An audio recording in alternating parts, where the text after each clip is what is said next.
My parents, they're no Well, you're longer not a here. puppet on a string from even those intentions, because those intentions are general and you feel the specifics in, because that's what's fun. Okay, so if I wanted to experience, like I said, more metaphysical, being in contact with, that's all my own planning as I came down here to experience for the joy of it. You know how you can tell that you're on your life purpose plan? That's a good question, yeah. By the way you feel Right. on your path. The happier you are, the more you are satisfying that so-called plan that you keep insisting on calling it. Okay. And the worse you feel, the more off the path you are in the moment. So yes, of course, there's intention. But the thing that you're pointing us toward and we're refusing to go to is that you're wanting to assign a plan that must be followed, and we're wanting you to understand it was this broad and powerful but general plan that you are creating the specifics of here from this format. And the closer you are to those non-physical intentions, the better you feel. And this is the part that we want to tell you the most. Woo. If you want to call it a plan, do. We want you to know that every day you live, that plan evolves. And that's the way we've been describing it. That as you sift through this environment and know what you don't want, you launch rockets, and who you are becomes that more.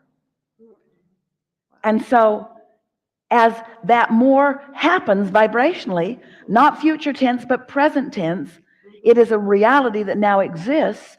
Now you get to experience the deliciousness of catching up with that newly plotted plan. That's good. It is That's good. good.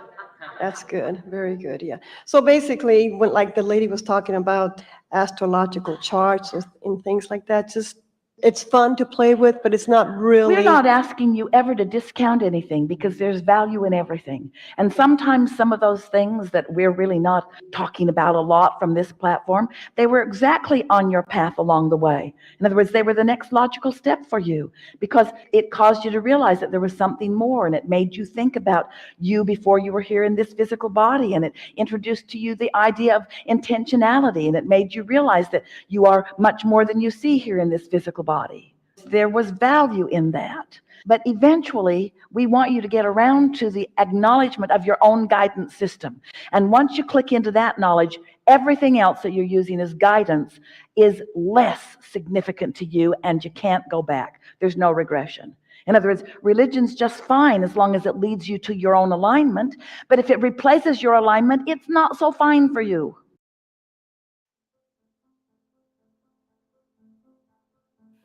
You are understanding that you are creator and that you are focused. Very important word. Consciousness focused on what is literally the leading edge of thought. You remember that you are more than you see here in your bodies. That these bodies are an extension of so much, much more. And that all that you are, whether you are physically focused or whether you are, as we are, non-physically focused, you are vibration, you are energy, you are consciousness, but you are more electricity than you are the flesh, blood, and bone stuff that you see around you. It's helpful to begin to consciously at least make an effort to recognize yourself as a vibrational being. Because since you are living in a vibrational universe and everything is responding to the vibration that you are offering, having a conscious awareness of what that vibration might be in any moment can be extremely valuable to you if you have made a decision that you are wanting to be the deliberate creator of your experience. Of course, everyone is the creator of their experience, whether they know that they are or not. It's like in every moment you are offering a vibration not so different from a radio signal. And a powerful law, in fact, the most powerful law in all of the universe, a law called law of attraction, is responding to whatever the vibration is that you are offering and matching it with things like it, because law of attraction says that which is likened to itself is drawn. So it turns out that what your work in creating really is about is about deliberately offering a vibration, understanding that law of attraction will match your vibration, so that what comes to you or the way your life unfolds is a match to what you have deliberately offered vibrationally. All this talk about vibration sometimes is a little unsettling to our physical friends because you are physically rooted, and it is a good thing. You came with great reason. And you are so proficient at interpreting vibration that you are not even recognizing that you are doing it in most cases. What you see with your eyes is vibrational interpretation, you know. What you hear with your ears is vibrational interpretation.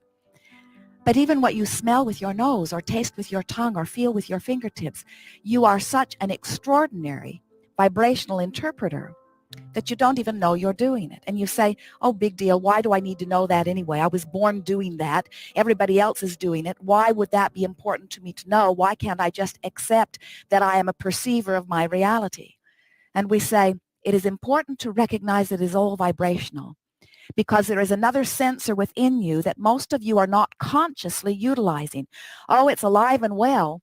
We hear you verbalize around it, so we know you've got one. We just don't often hear you recognizing that you have control of that sensor, and that is your emotional center. That is the gut feeling, or the place in the center of your being where you feel emotion. You see, the emotion that you feel is the absolute true indicator of your vibrational countenance. And that is ever so important for you to recognize once you come to understand that your vibrational countenance is everything. In other words, whatever it is that you are offering vibrationally, the universe is matching. And so what you're thinking and feeling and getting is always a vibrational match. So when you begin feeling your way through all of this, when you begin recognizing that the emotions within you are the true indicator of what your vibrational offering is, and you begin to understand what the content of your emotions is giving you, then you understand in every moment why you're getting what you're getting, or why you're not getting what you are wanting. In other words, you are understanding in all moments what is coming to you and what is not. You are source energy in physical bodies, and you have a strong momentum of well-being going before you came into these physical bodies. That's a powerful momentum. That momentum will carry you on into eternity. That's the vibration that is really who you are. It is a vibration of well-being.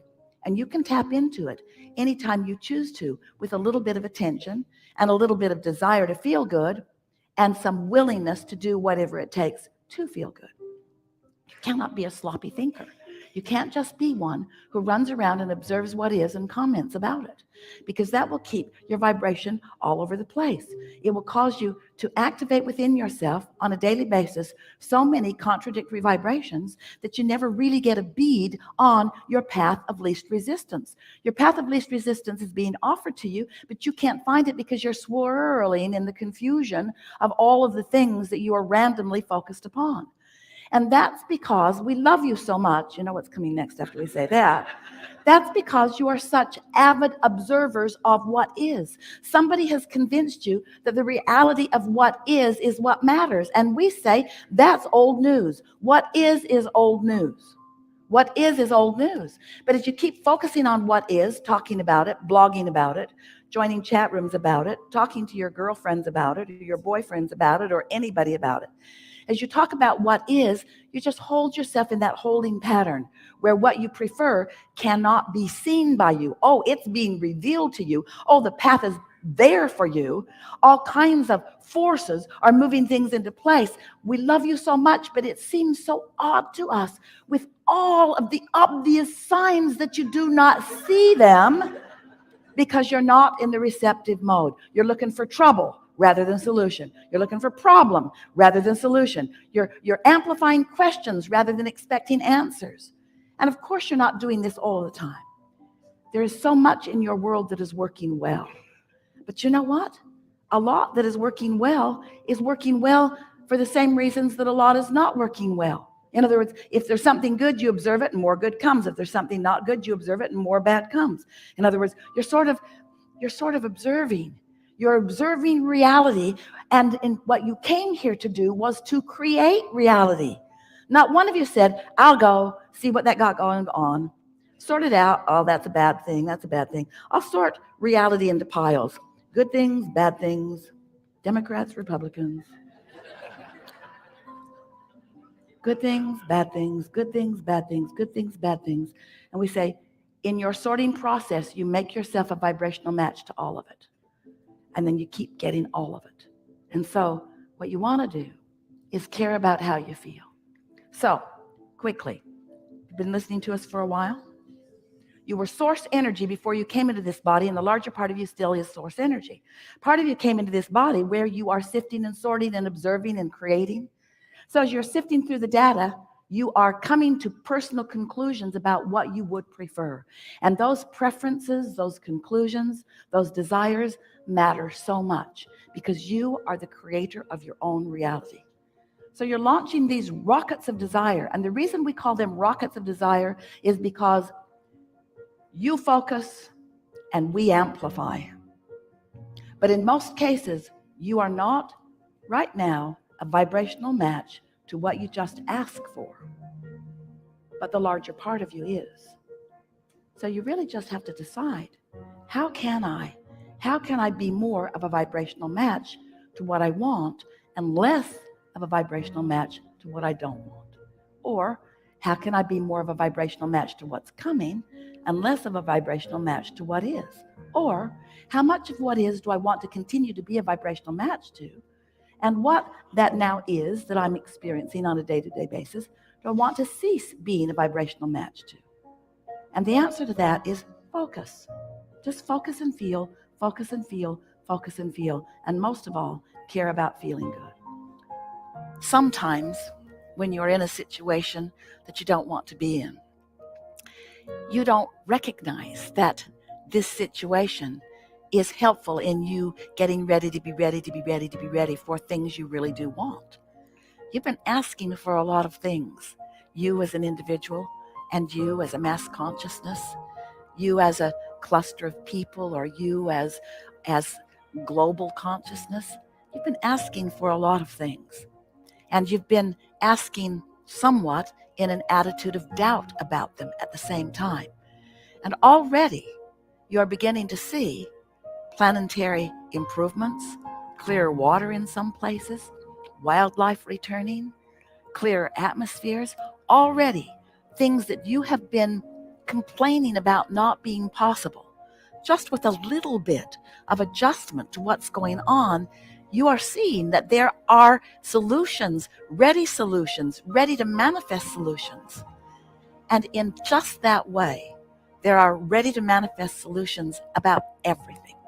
Everything that is personal to you, everything that is more broadly asking, that you are more broadly asking for, like things around your family or friends or community.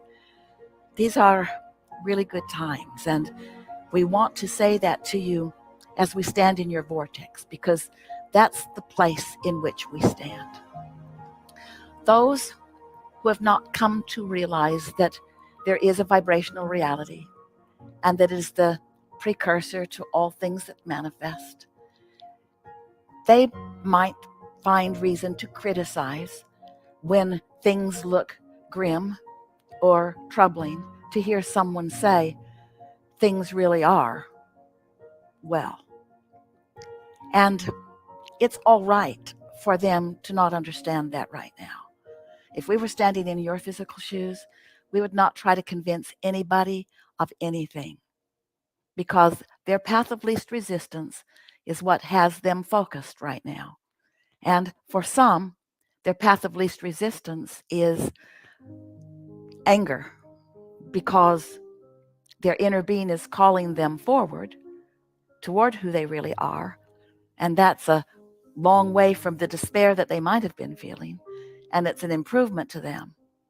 But it won't help you and it won't help them if you get into a strong conversation with them about a vibrational reality. They may accuse you of fairy tale thinking, and we assure you it is not. But it's hard for some people to believe something that they can't see.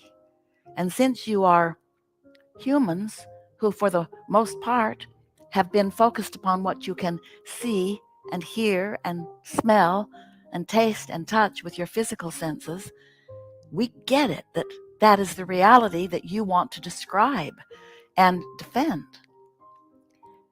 We also want you to know that this vibrational reality is real also.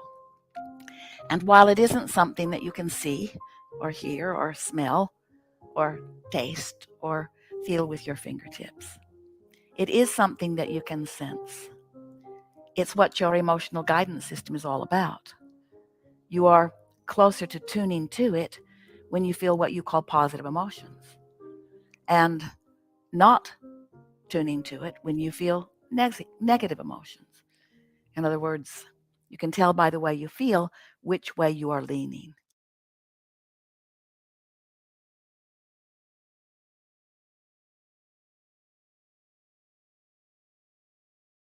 So, how do you begin to believe something that you don't believe when the proof is there?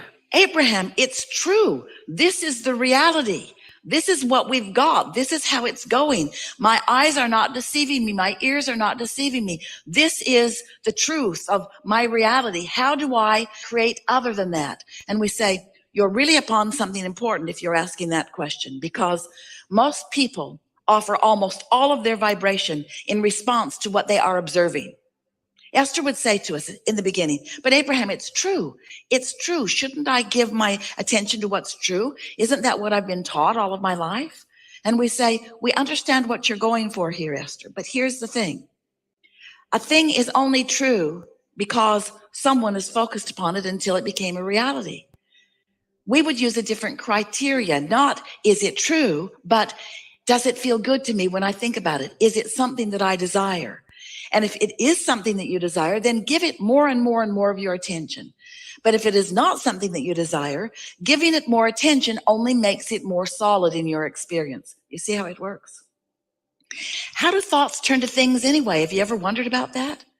Do you see any pipelines trucking in new fuel from other planets?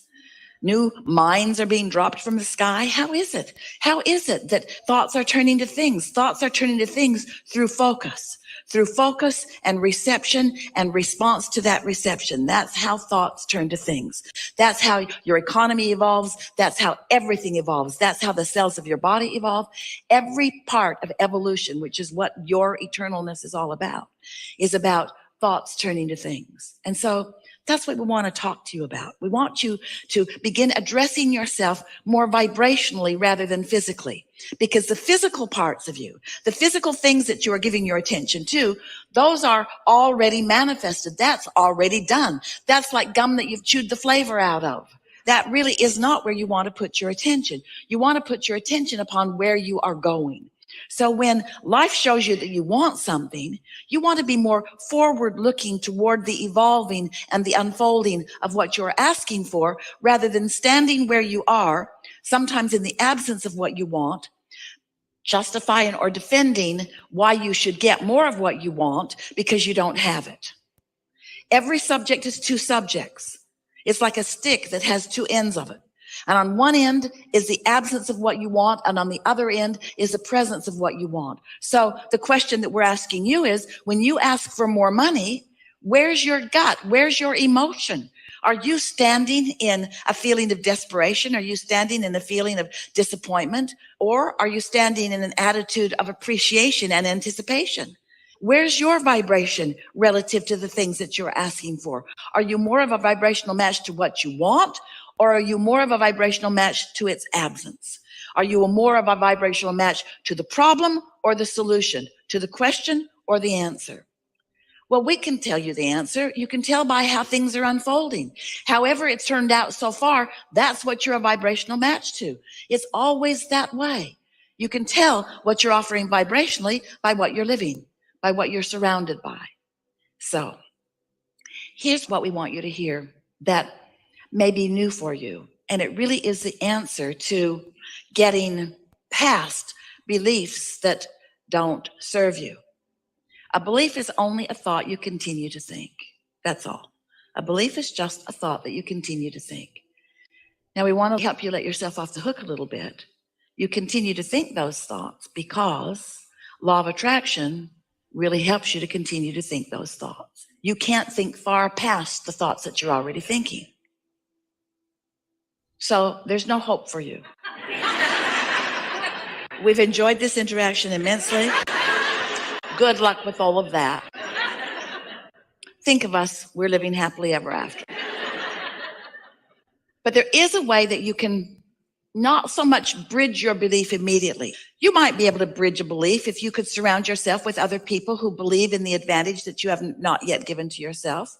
So you may be able to bridge your beliefs if you had someone around you who knows answers to what you're looking for, and you don't know the answer, but they do, and they talk to you every day, and you get to watch them in their life, and eventually you could come to believe because they believe it and they're living it. You could change your beliefs a little bit. That's how most humans are bridging their beliefs or changing their beliefs.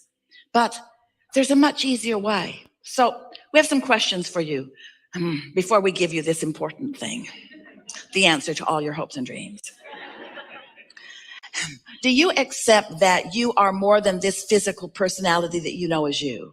Yes. So if this inner being exists, and we promise you your inner being does exist, and since your inner being does exist and your inner being is standing in complete knowing of what you're asking for, in other words, knowing, seeing the vibrational version of it, and knowing that this vibrational version, just like a seed in the ground, can grow to the full manifestation that you're looking at, the seed to the abundance you're looking for, the seed to the physical wellness, the seed to the relationships that you want, the seeds to all things that you have been asking for. Since your inner being is there with those seeds, do you believe that your inner being is there with the beginning of what you're asking for? And do you understand that now you've got to do something about letting this vibrational version be realized by you?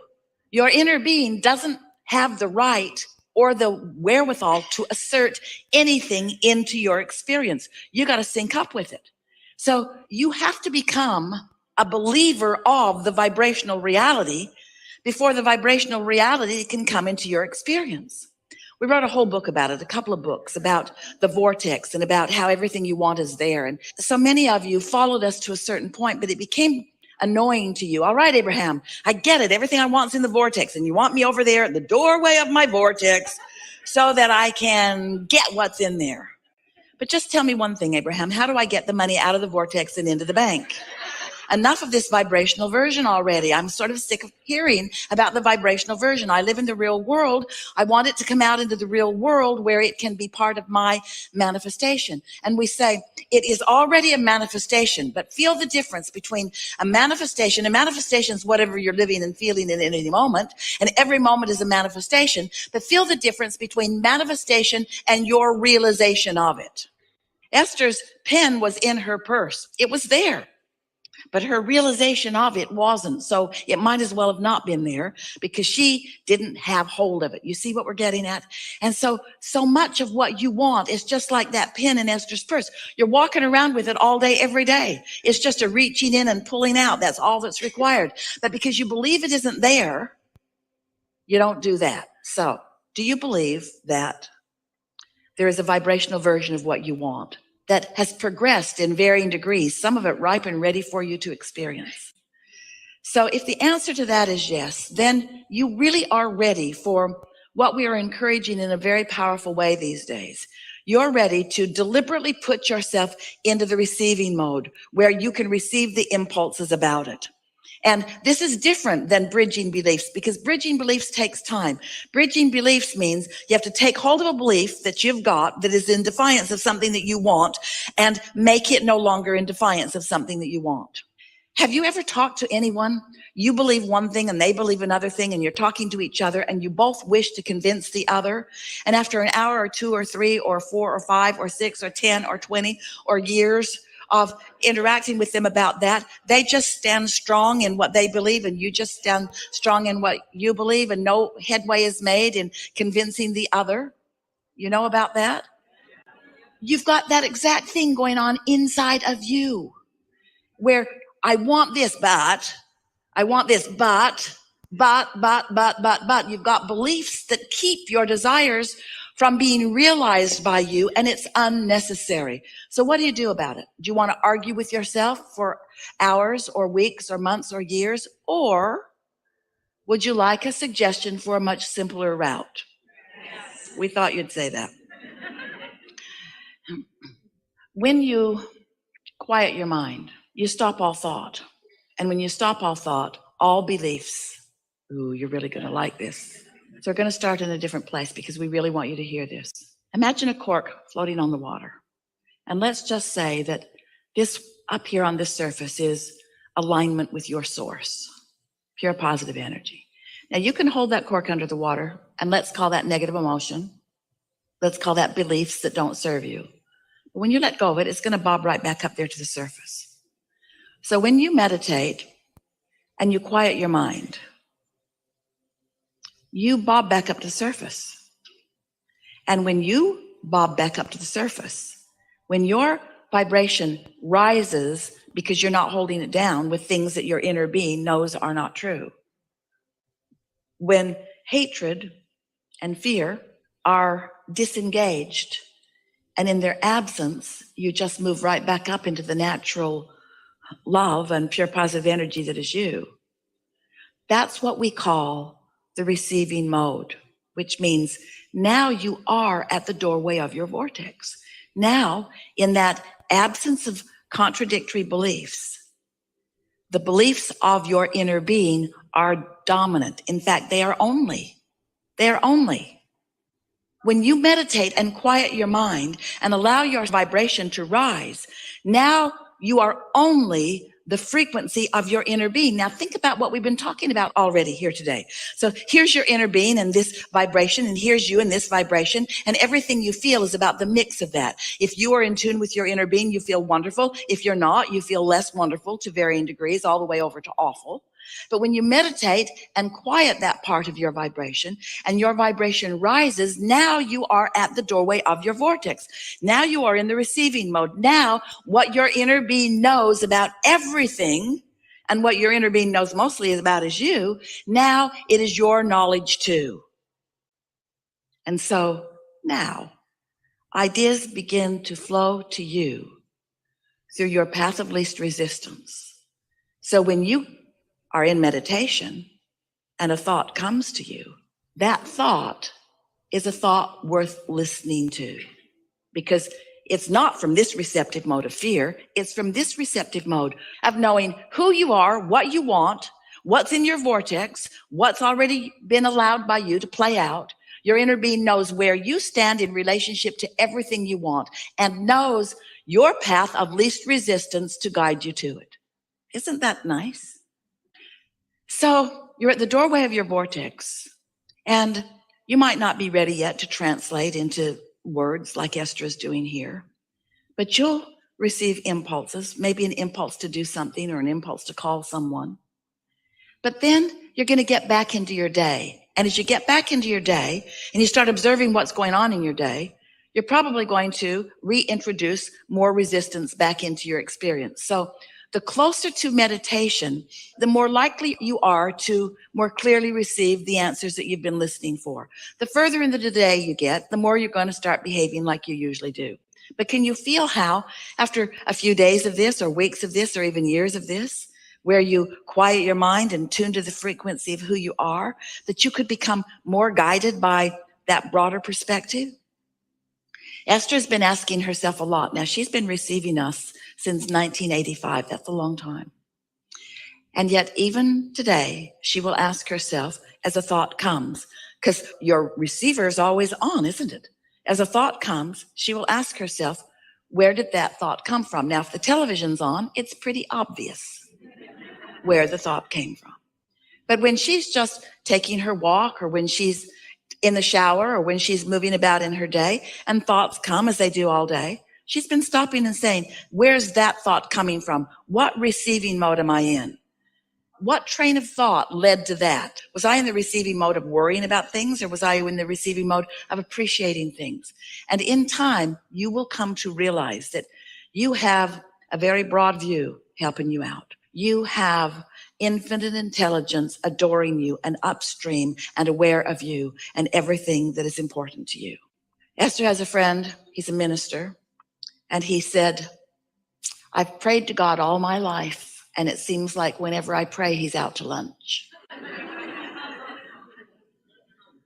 Well, we want you to know that that is never true. It's just sometimes you're not in the receiving mode and you cannot hear, you can't receive the impulse that will lead to this, which will lead to this, which will lead to this, which, by the way, is the happily ever after journey that we keep talking about. So there, now you know, and we know that you know, we can feel that you accept that there is this vibrational reality. And now perhaps you have a different relationship with that vibrational reality than you've had before.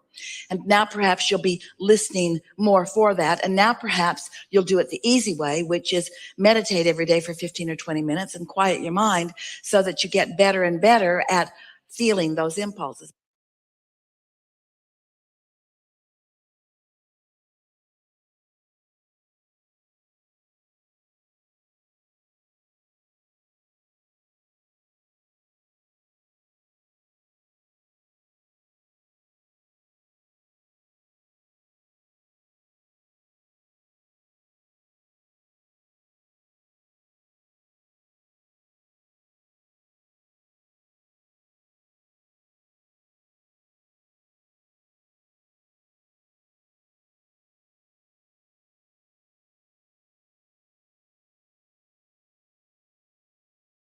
Course again, it will ultimately.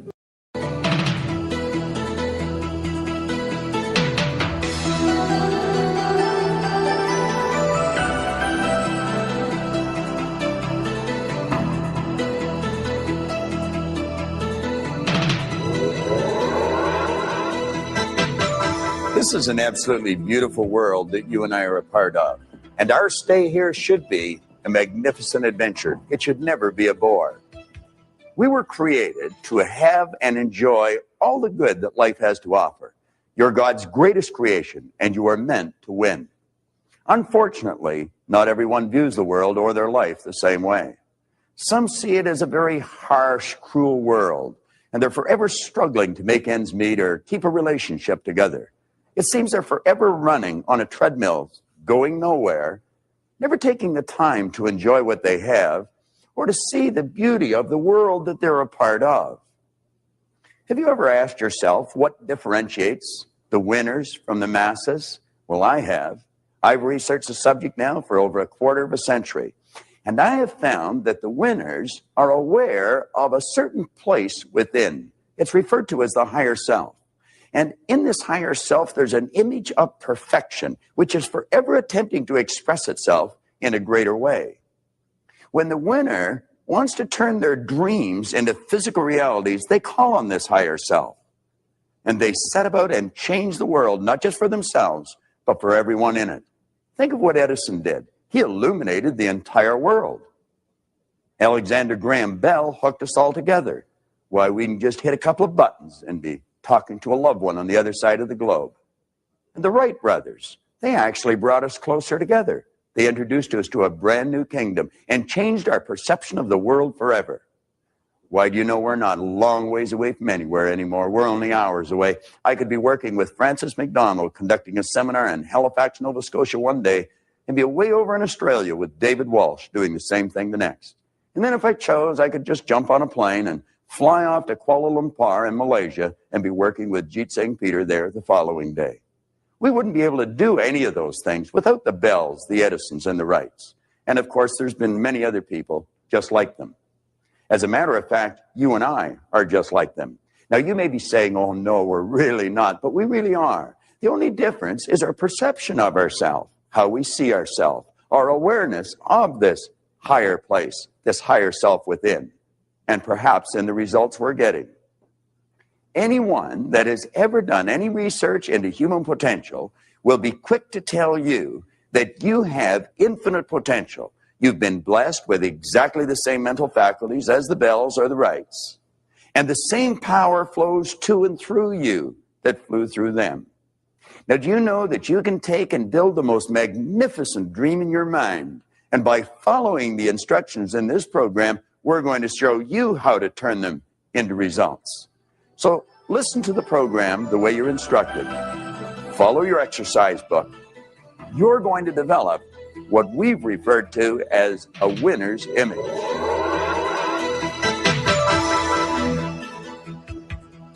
Science and psychology have isolated the one prime cause of success or failure in life, and it is the hidden self-image that every person has. Do you know it controls our life just as certain as our mind controls our heartbeat? Now, to remake that hidden self-image for success and fulfillment, to build a winner's image, is to remake our life. If you're wondering what kind of a self-image you have, it's not difficult to figure it out. All it's required is for you to take a look at the various aspects of your life. Take a look at the results you're getting, possibly your relationships, your income, the position you hold at work, the type of business that you're operating with. Take a look at your own personal appearance. These are all the results. They're the outer expression of the inner image. Now, as we alter this inner image, everything outside begins to change.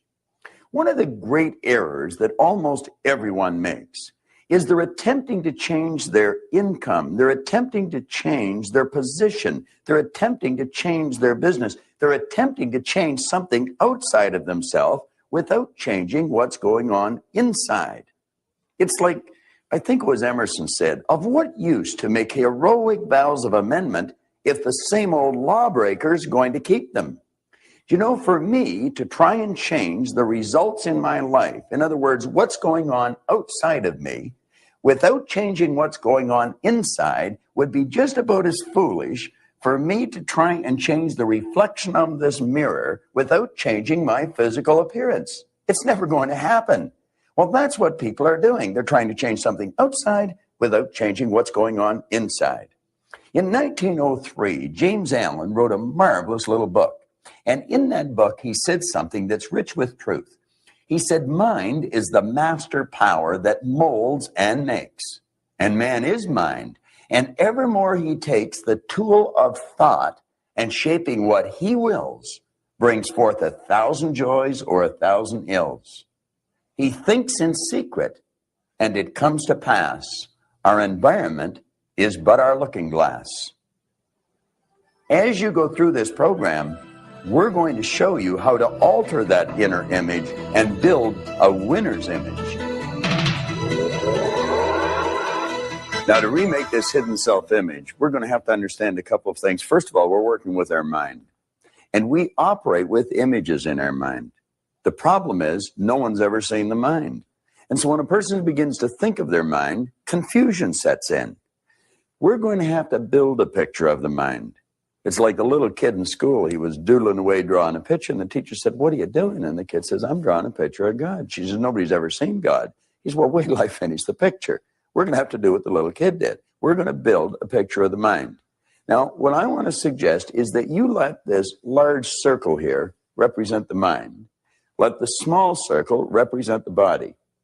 Now, the line going out here will represent our behavior. And of course, our behavior causes our results. Now, we're going to take that large circle and we're going to run a line right across the center of it.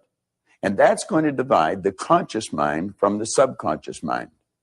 Now, what we want to realize is that the conscious mind is the mind that thinks. It's the mind that gathers information. But I can assure you of one thing. It's not the part of your mind that is controlling your behavior. Your subconscious mind controls your behavior, and it's in your subconscious mind that your old self-image is lodged.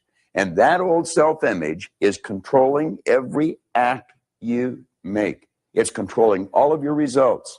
Now, the self-image in your subconscious mind operates almost exactly, if not exactly, as an automatic pilot operates. I want you to imagine that this plane is leaving New York. And it's locked on course. After it leaves the vicinity of New York, the pilot sets the automatic pilot. That plane is locked on course for Hawaii. Should that plane get hit with some unexpected turbulence and maybe get knocked off course, the automatic pilot picks up the deviation from the set goal, which is Hawaii. It feeds it through a coordinating mechanism. The thrust of the engines are altered. The flaps are altered, and that plane is brought right back on course again. It will ultimately get to Hawaii.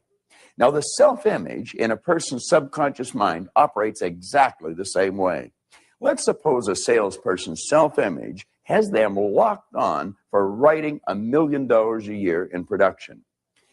That person may have a big week. They get flying off course. They might write $300,000 worth of business in a week. Their self-image will pick up the deviation from the set objective, which is $1 million a year. They're way off course. It feeds that information, the deviation from the set goal, into the coordinating mechanism, which is the person's nervous system. Their behavioral patterns will change until they're back on course. Ultimately, at the end of the year, they've written $1 million, even though they had a week at $300,000 or $400,000. It's the same with a student in school. Let's suppose a student's self-image dictates that they're getting a D average in school. Now, the parents, the teachers may turn the heat up, really pour the coals on, and the child will go in and have a test, and he may come out with a B+ on that test. But that is not consistent with the child's self-image. The self-image picks up the B+, deviation from the set objective. It feeds it into a coordinating mechanism. The child's behavioral patterns will change until they're back on course, and ultimately they're right back to a D average. If they want that child to get a B, if the salesperson wants to increase the business, they're going to have to alter the self-image. Now, the first step in altering that image is to fantasize. Just take the lid off your marvelous mind and dream. A German engineer by the name of Carl Benz had a fantasy, and he literally turned his fantasy into a fact. And in January 1886, Carl Benz was issued a patent for the Benz motor carriage, and the age of the automobile had dawned. This is a replica of that magnificent machine. And you know, before Benz ever turned his fantasy into a theory, certainly long before he turned it into a fact, he had to ask himself a couple of questions that you and I and every other dreamer will have to go through. He had to ask himself, am I able to do this? Well, he seemed to have that innate awareness of this higher self, this image of perfection within him, and he saw himself as a person that was actually able to take and turn the fantasy into a fact. Now, he must have been a pretty courageous guy because there were no horseless carriages in those days. But then he had to ask himself, am I willing? And you see, he had to ask himself, am I willing to accept the ridicule that I'm bound to get? Am I willing to accept the failures? Well, he said, yes, I am willing. He was willing to pay the ultimate price to turn his fantasy into a fact. And ridicule he got. His own partner thought he had gone mad, and he had to find himself a more congenial colleague to work with.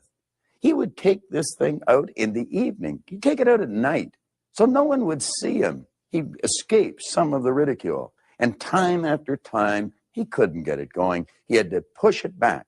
But it never dawned on him that he would not ultimately realize his dream. When this magnificent machine completed its first long journey with Benz at the wheel, every beat of the engine found an answering echo in the heart of the driver, as every turn of the wheels brought him closer to his goal, to the realization of what once was a fantasy. Now, in order for you to turn your fantasies into a fact, you have to go through exactly the same process as Carl Benz. And if you do go through the same process, you'll meet with exactly the same success, regardless of the opposition you might come up against. You have to ask, am I able to turn this fantasy of mine into a fact? Can I actually realize it? Can I turn my dreams into reality? Now, you're either going to say, yes, I'm able to, or no, I'm not. If you realize you are able, if you have an understanding of this potential, this power within you, then you have to ask yourself, are you willing? And there's a long series of tests there. You don't even know what you're going to come up against. One thing is for certain, you'll come up against ridicule. You may have to move. You may have to do all kinds of things that you don't even think about. You have to be willing to do whatever is required if you really want to turn your fantasy into a fact. The second you say, yes, I'm willing, at that instant, you've created your theory. Now, if you happen to run into a stumbling block on the able part, I'm going to help you over that just fine. Before you can turn your fantasy into a fact, you first have to turn it into a theory. And before you can do that, there's a couple of tests that you're going to have to pass. You have to first ask yourself, am I able to do this? Am I actually able to turn my fantasy into a fact? Now, generally, when a person doesn't know how to do something, they say they can't do it. The truth is they can. You and I are capable of doing anything. We are God's greatest creation. We're spiritual beings. And as spiritual beings, we're able to do anything at all. All things are possible. Our objective is to figure out how, not whether we're able to or not. Now, it would appear as if the only way I could get to the other side of this ladder is to climb over the ladder. But the truth isn't always in the appearance of things. You see, I could just walk through this ladder. Now, where I might have used an illusion to get this point across, you might want to think of this for a second.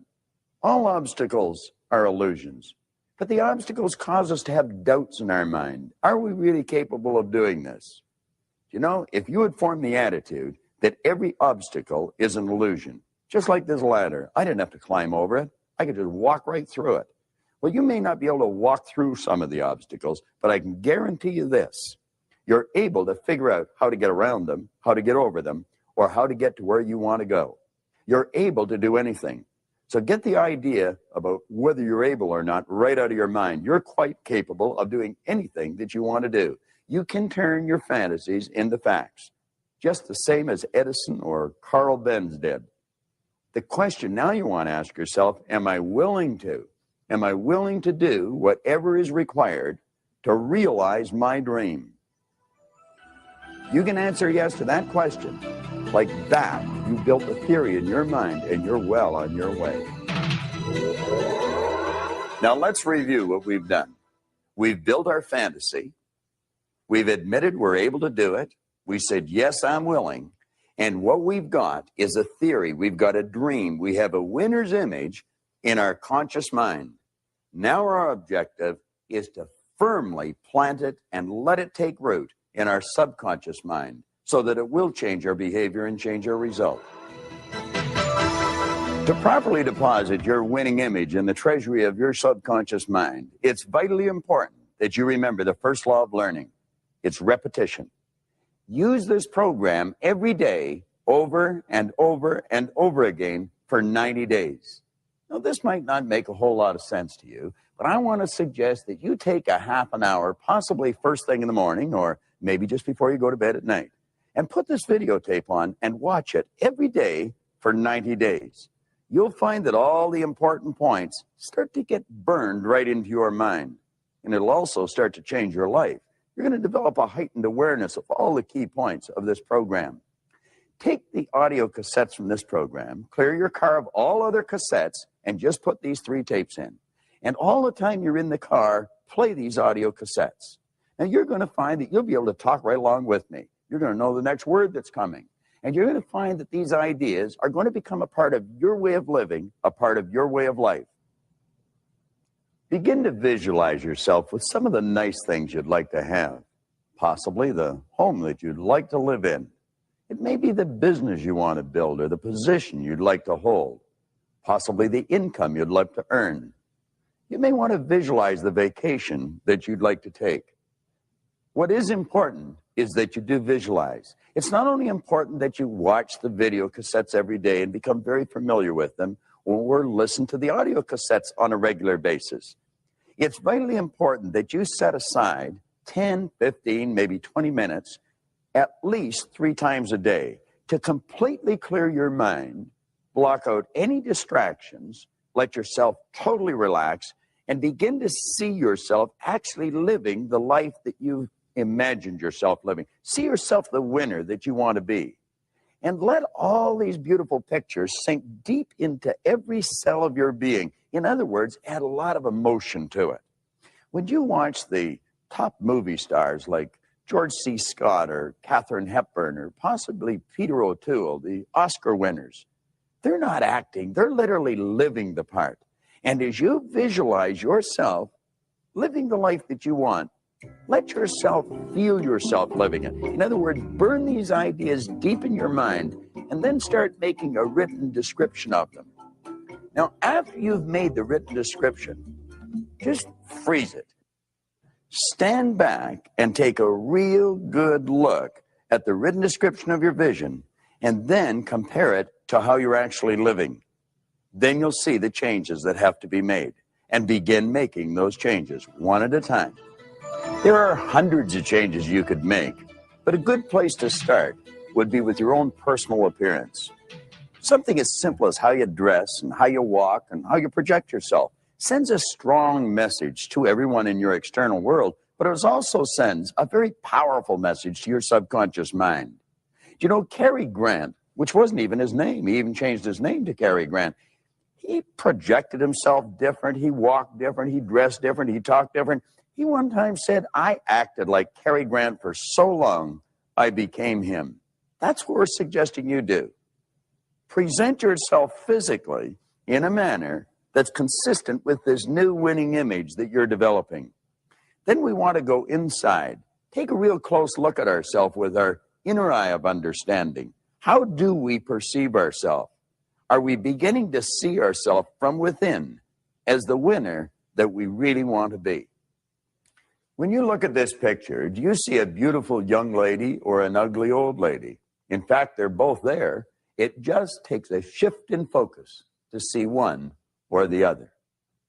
How do you see yourself?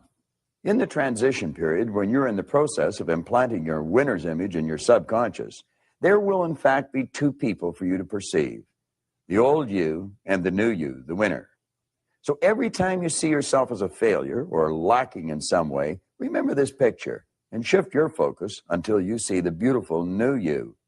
Now take a look at this picture. If you concentrate on the black areas, you will see two heads facing each other. You could even see conflict in the way the faces are confronting each other. But if you concentrate on the white area, you will see a vase or a vessel. You could even imagine that vessel overflowing with peace and harmony. How do you perceive your world? Do you see it as harsh and difficult, where you have to fight every step of the way? Or do you view it in the way a winner does? Aware of abundance and plenty for all. A winner is never in conflict with his world. He sees harmony in all situations and lets it work in his favor. All it takes is a shift in focus. Now let's review the overall process. We built the fantasy, we admitted we're able, we said we're willing, we built the theory. We committed to use the program, both the video and the audio cassettes. We've completed the exercises in the workbook. We're working towards making the changes. We're beginning to visualize on a regular basis and emotionalize those visions 3 times a day. Now, do you know, every time we do that, we're impressing that winner's image upon the subconscious mind. And every time we impress that winning image upon the subconscious mind, the old image fades.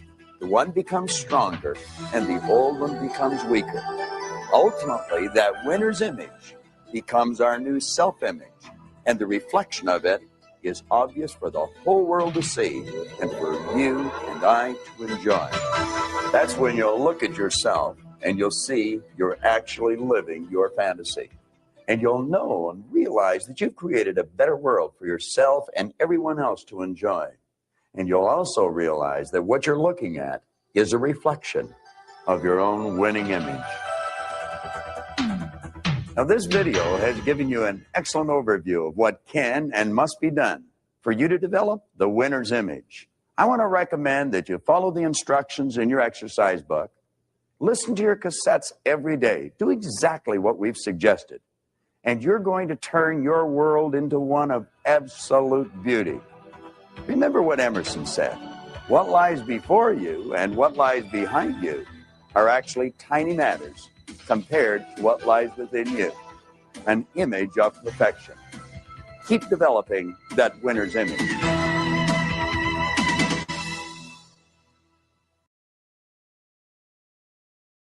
I carry this in my pocket. When I touch it, sensory factor, touch is affected. It's a light message goes flying through my body, and it resonates with those cells in my brain, and the picture comes on the screen in my mind. This is a ritual. I've been doing this since 1961. What's on your goal card before I get to the next thing? I want to do $100 million in business.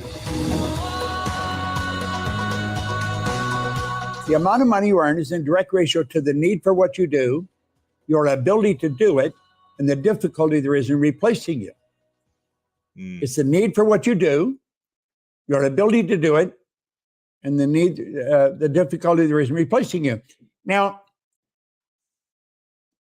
in this business I'm in, you can earn an awful lot of money because there's a tremendous need for a person that does what I do.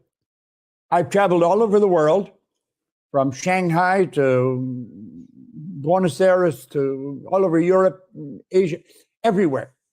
Everywhere they need what I've got. There's a tremendous need. I can earn more money than a neurosurgeon. Now, everybody has a brain, but not everybody needs it operated on. So they need it operated in a different way. Yeah, the way you do it. It's the need for what you do, then your ability to do it. So if there's a great need for what a person's doing, then they've got to get really good at it. So you never stop getting better at it. You're good at what you do. And I don't mean to flatter you. You are just good at it. I've watched you do it. Thank you. And you do it, like I was mentioning, you're sort of the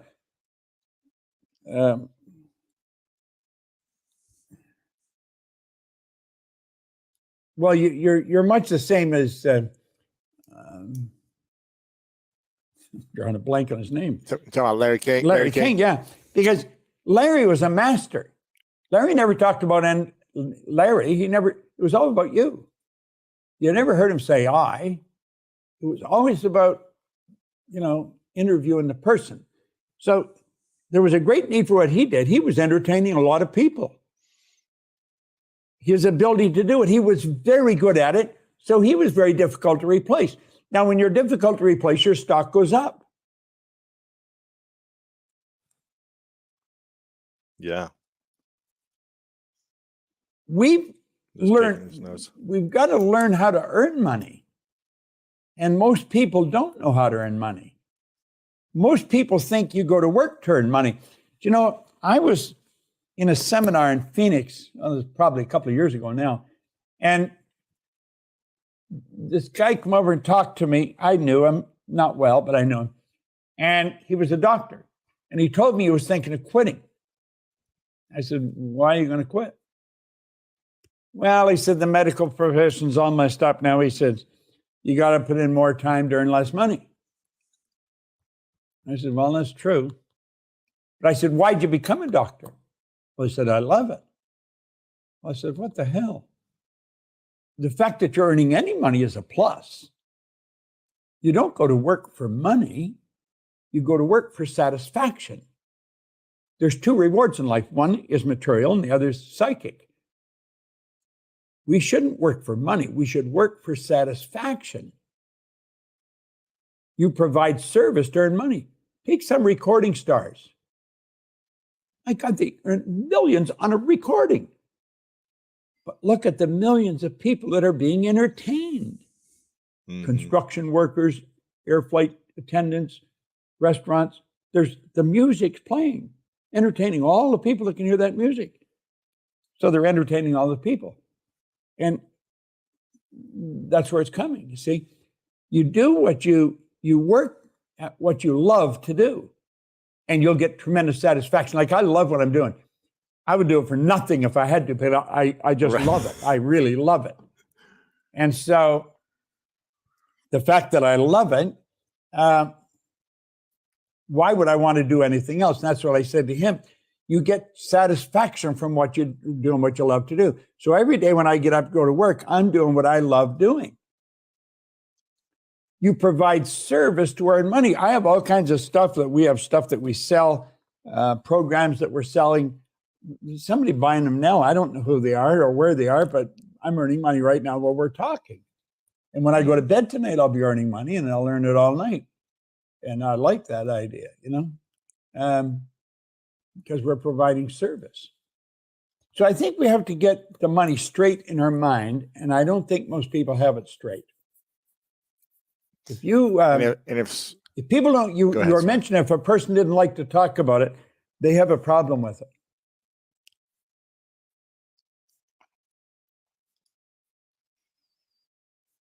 So start talking about it more. Absolutely. Yeah. If there's somebody that you're around, a partner, an associate or something, and they really don't want to talk about money, I think there's a problem there. Yeah. If someone came to you and has struggled with money their entire life, whether they're in their early 20s or they're in their 40s or 50s, and they asked you, Bob, what do I need to do to make my first $1 million? What would you say are the most important things they should think and act on next? Well, first in of all, getting they there? got to believe that they can earn the $1 million. They got to develop a belief system. Our belief system is based upon our evaluation of something. And frequently, if we reevaluate the situation, our belief about it will change. We've got to understand that money's easy to earn. I work with their sales staff all the time, helping them learn how to earn more money. I work with members of our staff, different members of our staff,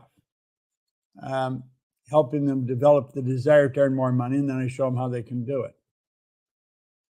And how do we believe if we've never seen evidence before or gotten results before of earning it? yeah, it's through the repetition of it, through the repetition of writing it and believing it.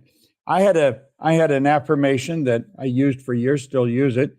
I'm so happy and grateful now that money comes to me in increasing quantities through multiple sources on a continuous basis. I'm so happy and grateful now that money comes to me in increasing quantities through multiple sources on a continuous basis. And I just keep repeating that like a mantra. And you write out, I'm so happy and grateful now that I have in my possession $1 million. And that's where you started out intellectually, then you get emotionally involved. And if you keep doing that, ultimately, you're going to attract the money. Now, you've got to ask, how can money be earned? Money can be earned in all kinds of different ways. We have a company, MSI Connect. It's a pet of mine, not my partner's. I don't think she's too in love with it. But I think it's a neat company. MSI is multiple sources of income, connect. And there's a lot of people there, and they connect with each other. And they set up joint ventures with each other. They set up affiliate things with each other. You can buy different things there. People sell stuff there. They study money there.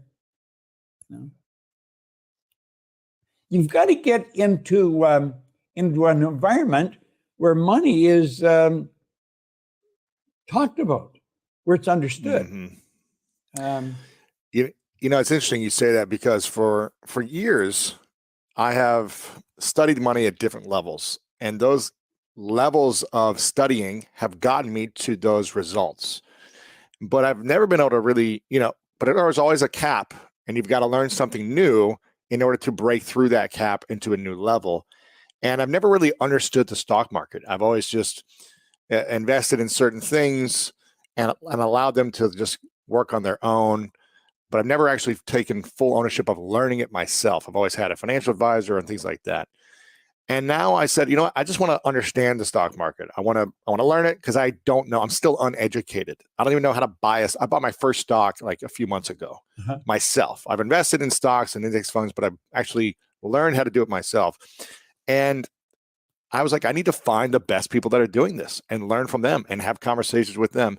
And it's been amazing in a short amount of time by surrounding myself with people that are doing it at an astronomical level, just by having a couple conversations, taking the risk and doing it myself and trying it and learn and fumbling around, having no clue what I'm doing.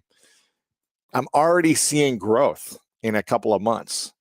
But if I didn't have the awareness to ask those questions and surround myself with that knowledge and then apply it and continue to learn from it, I'd still be stuck to where I was before. And so I think that's what we need to, I love the way you talk about the environment, about constantly being curious, asking these questions and having the conversations, because it doesn't matter how successful we are, we'll be stuck to a level of our past knowing until we break through and find a new knowing. I'm curious, for those who want to learn the Millionaire Morning Routine They want to master this. They want to learn, what do those millionaires and billionaires do with their morning routine. You've already shared a few things that you do.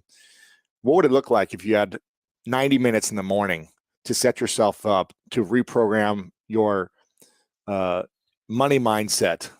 Well, I don't think it would take you 90 minutes. You could spend, 9 minutes. If you just write this down right now. I am so happy and grateful. I am so happy and grateful now that I have multiple sources of income. I am so happy and grateful now that I have multiple sources of income.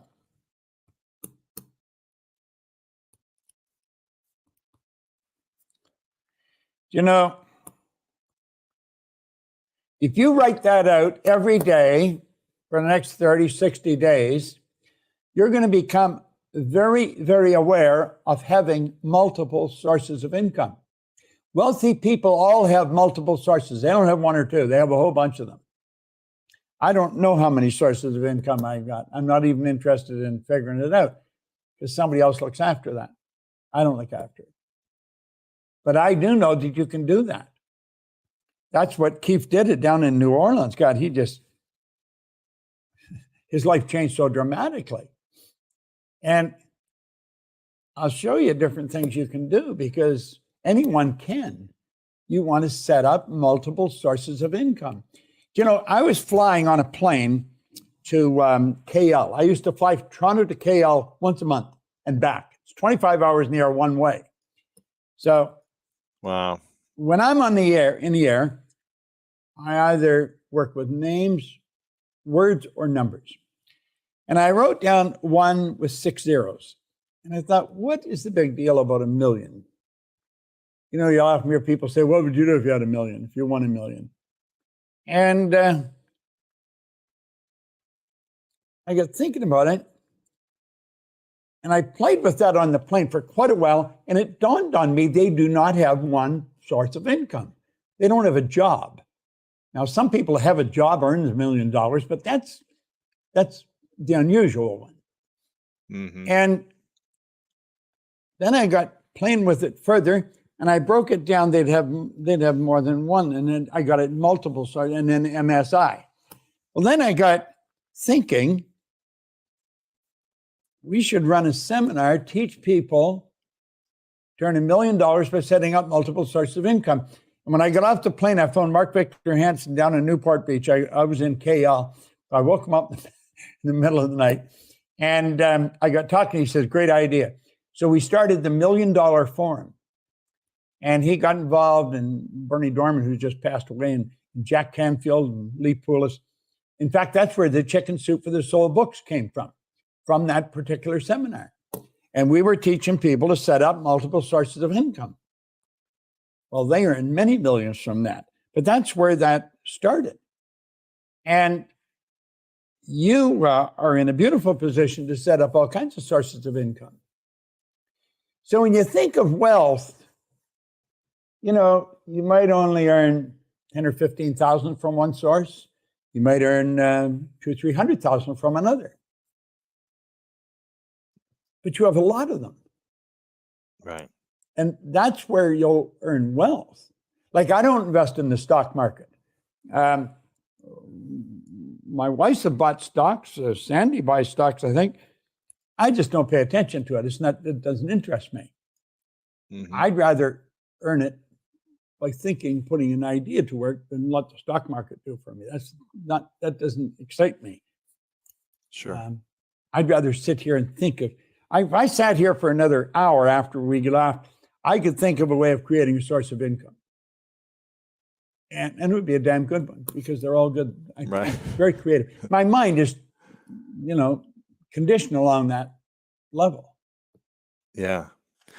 What do you think are 3 skills everyone should learn in order to generate more wealth and generate more income for themselves, or just to improve the quality of their life in general? What are those 3 skills you wish everyone could master? We've got to be you've got to be fairly creative. You've got to have a free flow of energy. Energy has to flow through. You can't be stubborn. You can't lock in on something and not want to let go of it. You've got to have a free flow. You've got to be interested in ideas, new ideas. You were talking about not wanting to watch television. I don't watch much. I love watching Shark Tank, though. Yeah, it's great. And I I like just interviewed watching Kevin O'Leary yesterday. Yeah, he's great. Well, you worked with him yesterday, did you say? I just had Kevin O'Leary on yesterday. Yeah. Well, you see, now that guy's mind, it's amazing the way it works. Yeah. But you watch all of them, all those sharks, their mind, it works like a rocket, you know? Mm-hmm. And they break things down. Somebody will say something, they break all kinds of things down from what the one thing the person will say. They are very, very sharp, every one of them. And Kevin is certainly one of the sharp ones on there.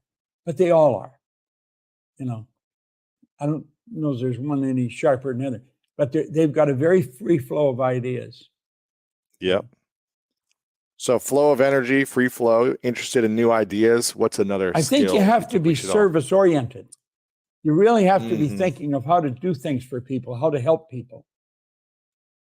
Because money is a reward received for service rendered. Yeah. It's hard to help others when you're always consumed with the negativity in your own life. Oh, and well, I woe mean, is me that's- mentality. That's why poor people remain poor. They're so locked into their problems. But if you, listen, if a person is like that, let's suppose they're really locked in on problems, but they hear what I've just said, they really got to think of serving others. How can I serve others? How can I be of greater service? You're going to figure it out. Discipline yourself for, let's say, 30, 60, 90 minutes a day, sitting down and thinking of writing down 10 ideas that could be of service to other people. And you probably won't get very good ones for the first little while, but if you keep doing it, they'll keep coming, you know?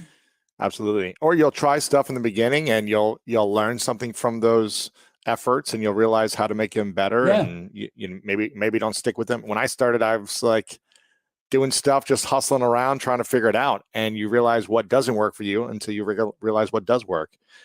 What's something else you recommend doing in the morning routine? I know you mentioned writing down this sentence every day. I am so happy and grateful that now I have multiple sources of income. What other things would you recommend for people to develop that millionaire mindset in the morning?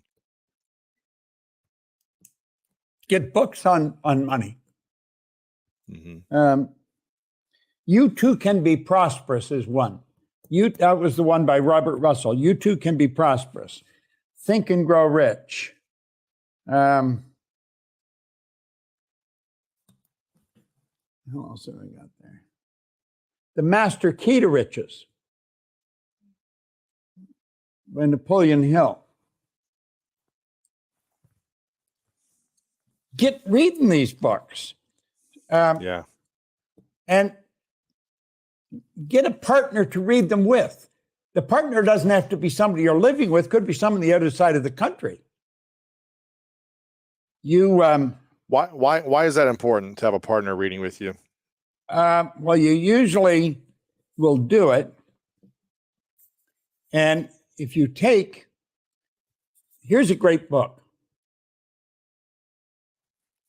Power of Awareness. Now, when you look at this, it's got a red band across the bottom. The Power of Awareness, you'll find it without this red band, don't get that. This is the one. This has also included Awakened Imagination, Power of Awareness by Neville. This is a phenomenal book. This is going to expand the mind. Then get into Master Key on Riches. You Too Can Be Prosperous and Think and Grow Rich. On money. This one, Awareness. It's so good. This is one of the better books I've ever read.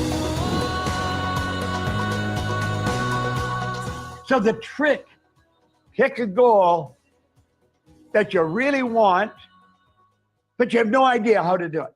Mm-hmm. Now, there's got to be a big learning curve there, and I'm still learning. Wow, that's inspiring. I love that. And hopefully you can find mentors who have done it, that can guide you, and you pick the I right do. ones. Right here, this author. These books behind me here. I've got, let's see here. He's going on the hunt. I like it. No, here's one here. This is an original my son gave me as a gift. The Edinburgh Lectures on Mental Science. Mm. It is a heavy one. Here's another one. The Dory Lectures on Mental Science. These are written by a Thomas Troward.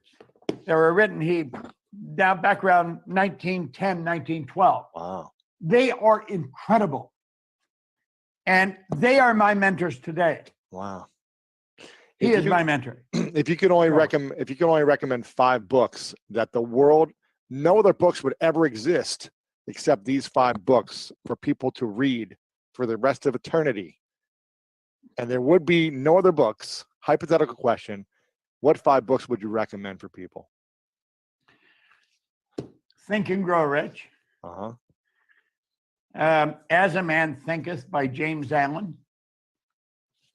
I'd recommend my own book, You Were Born Rich. Mm. Everybody's born rich. Most people are a little short of money, that's all. Ooh. Well, they should get into this, the Edinburgh Lectures on Mental Science. And then I'm going to give you one that's a long ways away from that, U Square by Price Pritchett. Huh. Okay. It's a little tiny book. Price Pritchett is a consultant over in Dallas. He's written a little book, U Square. It's on quantum physics, quantum leaps. It's one of the best books I've ever read. Wow. These books are incredible. And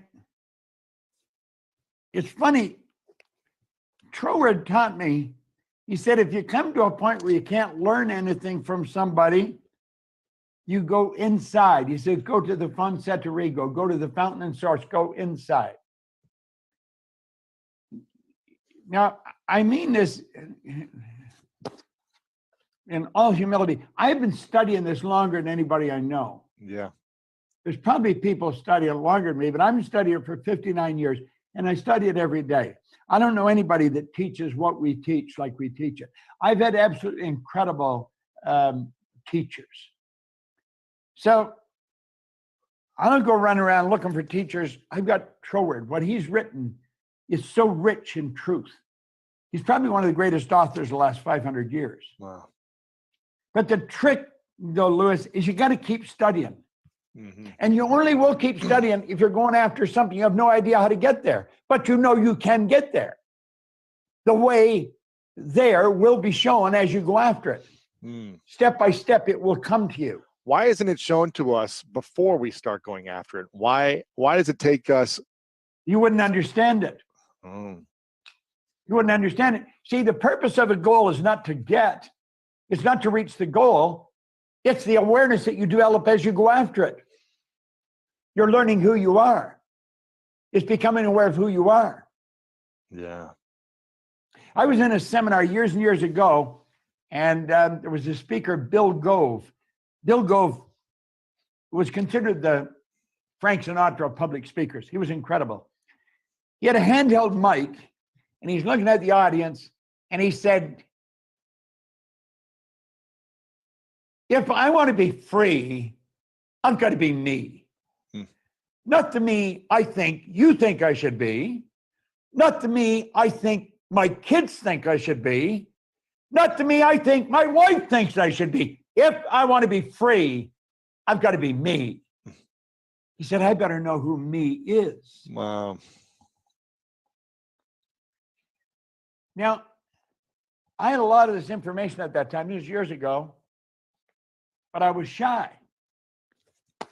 And I wanted to teach it. I was afraid to stand up and ask a question in front of an audience. And so I made up my mind, I was not only going to learn to speak like him, I was going to get him to teach me. Mm. Now, he became a mentor of mine. And I realized then, if I take the areas where I'm a little 6 bits short, I'm just not really very good. And I didn't go to school, so there's a lot of areas. I'm going to get the very best, and I'm going to do exactly what they tell me. Mm-hmm. And that's what I did when the man who gave me this book, he said, do exactly what I'm telling you. I did exactly what he said. Mm. 15 years or so ago, well, first of all, he became my mentor and very good friend right up until he passed away. Our company was having financial problems all the time. And I could earn all kinds of money, but I don't know how to manage it. Didn't know how to run a company. I mean, I wasn't designed for that. And I didn't want to learn it. I didn't even like the subject. But what you need, you will attract. Mm. And we had a lady come to seminar, was a securities attorney. She fell in love with what we were doing. She was a full partner in a company. And over a period of time, she became our business partner. She owns half the company. But she runs the company. She's the president, chief executive of the company. I mentioned to her last time, you should get her on for an interview sometime because she is a fascinating person. But she does a phenomenal job here. Yeah. Well, so I have found in the areas that I'm not really good at, I get the very best. And I work with them. I don't try and learn what they're teaching. I get them to do that. I get somebody else to do something else because it's going to take me to where I want to go. Mm. I have a young guy here that runs our studio. He's the director of the studio. He's absolutely brilliant. He set a goal when he was 13 to work with me. I remember this. He was living in Manchester in England, and he watched The Secret, and he saw me. He said, I'm going to work with him. 13 years later, he's here in the studio, and he runs this place. I love that. He's Yeah. incredible.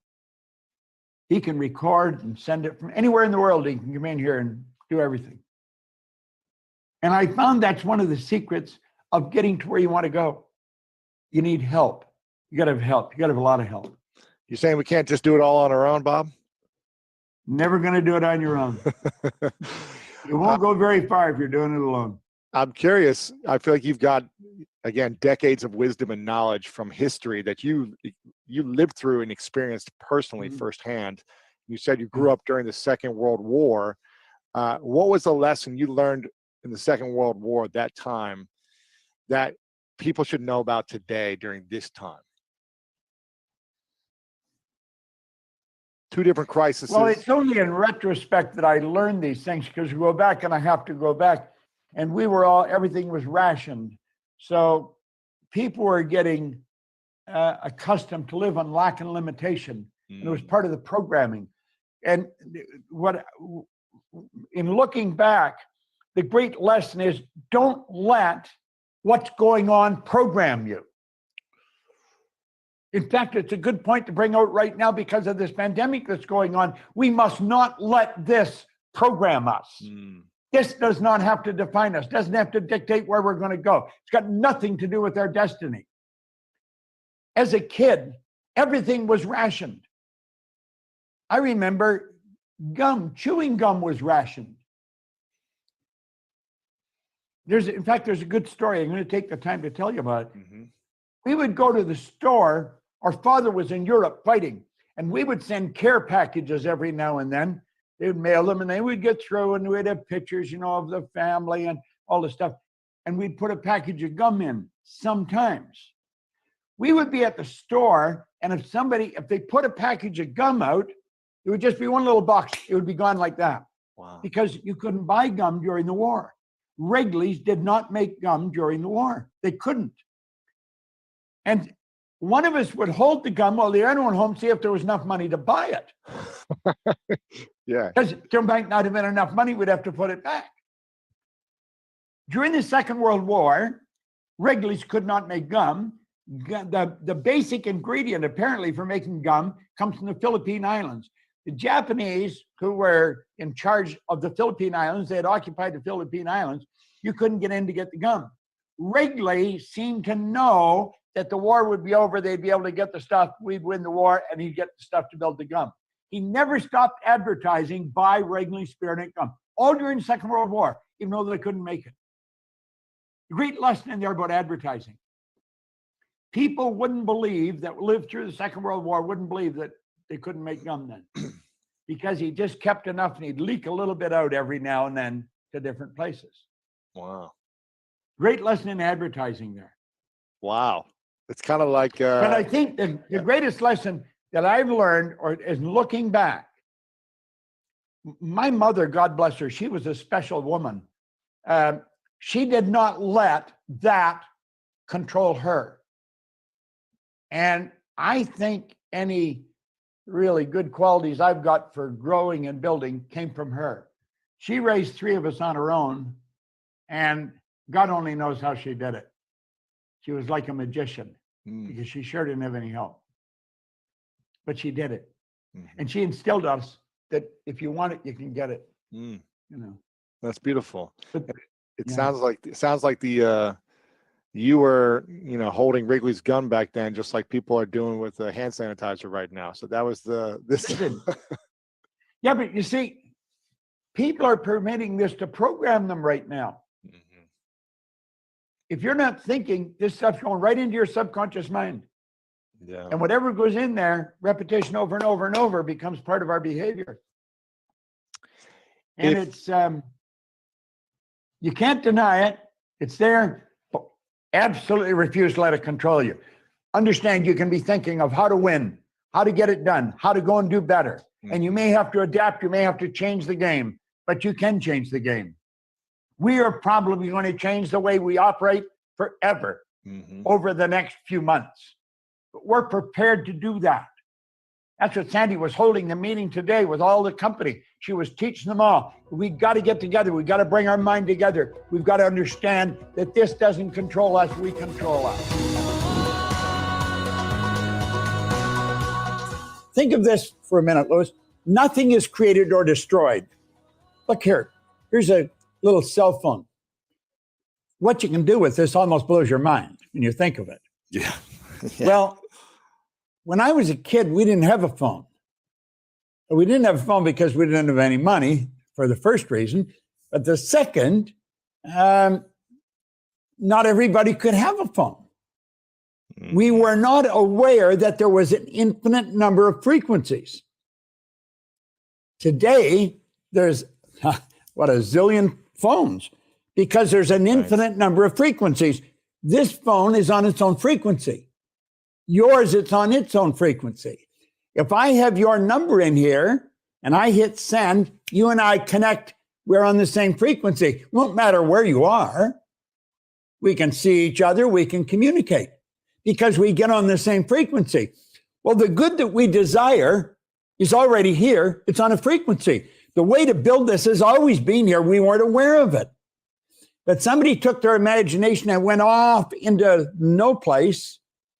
What they were really doing is going on to a higher frequency. And if you'll stay on that frequency, you'll attract everything that you require. That's why Dr. Wernher von Braun, when President Kennedy asked him what it would take to build a rocket that would carry a man to the moon and then bring him back safely to Earth, von Braun said the will to do it.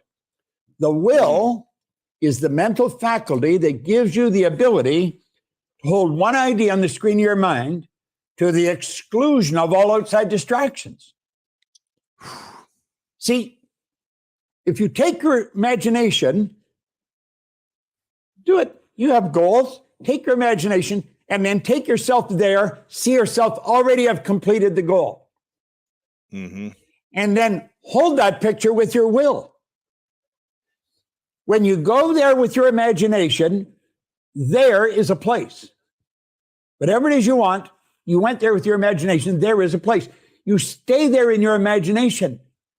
You will attract everything that's required for the manifestation of that picture. You saw Brady doing it last Sunday. Guy's a machine. Yeah. Absolutely phenomenal. So holding the imagination, the picture that you want in your mind, and then attracting it on the steps to get there. Yeah. You see, we don't work toward the goal, we work from the goal. You get the goal in your mind. Our problem is we measure everything on the physical.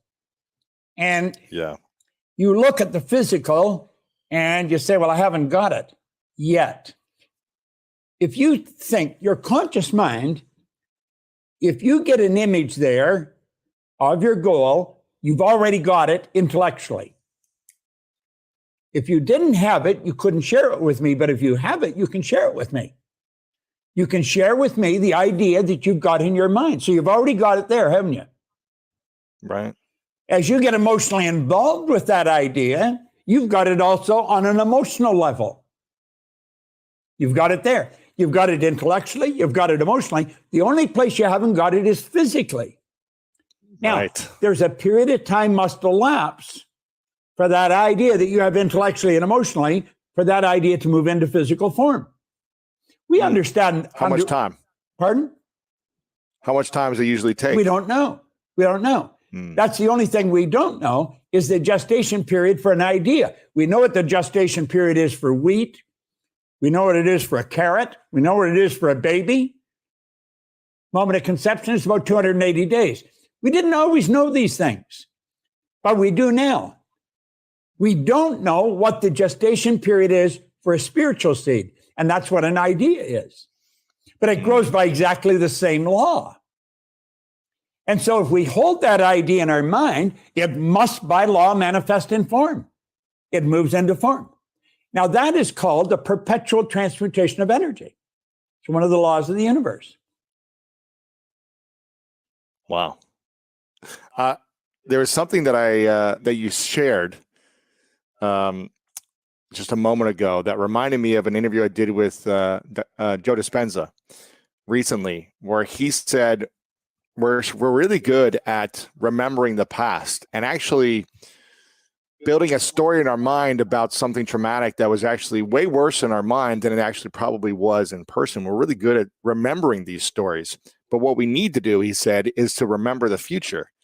And when he said that, it kind of triggered something different. It's like what you just shared. It's like have an idea of the future of what we want to manifest and hold on to that idea and remember the memories of the future as opposed to holding on to the memories of the past, so we can move into that as opposed to be stuck in the past. That's holding. So you see, that's what that is. Yeah. Yeah. That's and it's hard. Why is it so hard? Why is it hard for us to hold on to, or maybe not hold on to, but keep in our minds and imagine the idea of a greater future for us as opposed to constantly being stuck in the past? Why is that hard for so many of us? Because we're programmed to go the other way. You know, what language do you speak? I barely speak English. How about Russian? Привет, как дела? That's all I know. Well, the point is, you were raised with the English language. Yes. You don't know another language. I was raised with the English language. I don't know another language. I was working with people over in Kuala Lumpur a number of years ago, and they had a little boy, 4 years old. That little boy could speak 4 languages. They thought nothing of that. There's people speak many more than 4 languages because that's the way they're raised. We're the product of our environment from the time we're born. But prior to that, genetically, we're programmed. You're genetically programmed from the moment of conception. You got all mom's DNA and all dad's DNA. And God knows how far it goes back on either side. Well, that is programming. That's in our subconscious mind. And that's called a paradigm. That's what it is. It's a program in our subconscious mind. Now, here's the crazy part.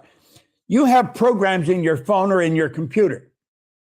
The people that write the code for these programs are really smart when it comes to writing code. They really know what the hell they're doing. The people that wrote the code for our biocomputer had no idea what the hell they were doing. They don't. They did not. They were writing the code for my subconscious mind and for yours, that's our paradigm. And that probably controls our life to an enormous degree. It did with me until I was 26. Now, I was fortunate when I met Ray Stanford and he got me into the Think and Grow Rich book, and that led me into God knows what else. I have been working at changing that program since I was 26. I'm 86 right now. So I've been at it for a long time, and I work at it every day. Most people don't even know that they have the problem. So they stay stuck their whole life. Listen, you interview some pretty interesting people. I watched you interview here a billionaire a while ago. Which one? I forgot who it was. Anyway, Ray Dalio, Charles Koch. it was a pretty John Paul interesting DeJoria, interview anyway. But the point is, anybody can become a billionaire if that's what you want to do. You say, well, wouldn't everybody? No, everybody wouldn't. I wouldn't want to put all my energy into that. Now, does that mean I don't want money? No, hell, I earn all kinds of money. And I probably want to earn more. But that's not my focus. We are programmed to live a certain way. And rarely do we change that. Now, I change it, and I teach people to change it. But most people don't. Stop and think of how few people are really well off. 3-4-5% maximum, if that. And 95% are struggling. And some of these are really bright people. Mm-hmm. You've got people that have a doctorate degree in commerce and finance, and they're broke. How the hell could that happen? Well, they never learned how to earn money. They learned how to count it, invest it, and what to do with it. They never learned how to earn it. School doesn't teach us how to earn money. It's absurd when you stop and think about it. Right. They teach us all kinds of stuff that's, a lot of it's useless, but they don't teach us about how to earn money. And money is a medium of exchange that's negotiable all over the world, you know? Yeah. What do you think of the programs or the programming that hold us back the most? Maybe the 2 or 3 things that we were talking about earlier, the self-image, that's programming. Mm-hmm. Mm-hmm. And I have a little great-granddaughter, and her mother and father are really fascinating. I'm watching them how they treat this little girl. It is fascinating. Her name is Nora. And if they do anything, they'll say, thank you, Nora. Nora, that is really good. I mean, this kid, I think, is going to grow up with just a phenomenal self-image. Now, they have been studying this all their life, and now they've got a little baby, and watch the two of them working with her. It's phenomenal, you know. But I think self-esteem has to be one of the biggest problems. That's not really taught in school. It's not taught in many homes. You get into any of the sports leagues, they don't teach much about the subconscious mind. The subconscious mind's controlling how well you play the game. What is the thing that's been on repeat for you every single morning to help program your subconscious mind in your favor? Is there a thing you say? Is there a mantra? Is there a meditation? Is there a practice that helps reprogram in a positive way? I have a goal card. Carry a goal card with me all the time. My goal's on the card. I touch that. When you have a goal and you write your goal, you paint a picture with words. Your goal is a picture in your mind. And you paint the picture with words. When you're writing it, you impregnate it into a group of cells in your brain. When I carry this in my pocket, when I touch it, a sensory factor touch is affected. It's a light message goes flying through my body, and it resonates with those cells in my brain, and the picture comes on the screen of my mind. This is a ritual. I've been doing this since 1961. Wow. What's on your goal card before I get to the next thing? I want to do $100 million in business. Wow. We don't do that now. I'm doing it in here. Mm-hmm. But physically, I haven't got there. This is Sandy's goal, and it's my goal, and we both got the card signed. It's written in present tense. All your goals should be in present tense. The only thing you put a date on is you're guessing at the date. You don't know what the date is. Trying to help people become aware that although you cannot change conditions or circumstance, you don't have to let them control you. We can't control what's going on outside, but we can control what's going on inside. And unfortunately, I don't think many of us have been raised to really understand that. Yeah. And it's a lack of understanding that's causing all our problems. But how can you say that to someone who's like, well, I don't feel like I have control on the inside when it seems like everything has power over me? What's something they can start to shift? You see, the truth is for that person, that would be true, that they're being controlled by outside. We look at it this way. We are the only creature on the planet that's totally disoriented in our environment. All the little squirrels, the birds, all the animals are completely at home in their environment. They blend in. You and I are totally disoriented in our environment. We've been given the mental faculties to create our own environment. However, we go right through school and we've never learned that. We have higher faculties, and the average person has no knowledge of how to operate with them, how to develop them. We have perception, the will, reason, imagination, memory, and intuition. Now, those mental faculties, they're not just words, they're actually mental faculties that we can use to take control over our world and to create the environment that we want. But unfortunately, we grow up, we don't know that. We've been raised to live through by what we see, hear, smell, taste, and touch, our physical senses. And we've been raised to be controlled by what's going on outside. As little kids, will you listen to what I'm telling you? Will you look at this? And so it's all outside. We get our report card, and that tells us what kind of student we are. But it really tells us where our mind was at for a few minutes 3 weeks ago. Got nothing to do with who we are. So I think we're raised in ignorance, actually. There's a very small percentage of the population that have a reasonably clear understanding of who they are and what they're capable of doing. But the ones that do are in the minority. Our whole company has been dedicated to teaching that to people for the last 50-some years. Powerful. You talked about the 5 faculties, the 5 mental faculties, and I even touched on this briefly in our previous interview. But I'm curious. I have a new question for you. Which of the faculties typically is the hardest to, I guess, master or become efficient in, to use to your advantage in a positive way, and which is the one that you feel like hurts us the most when we don't master? Well, I think reason is probably it's the one that's spoken about by almost all the great leaders. Yeah.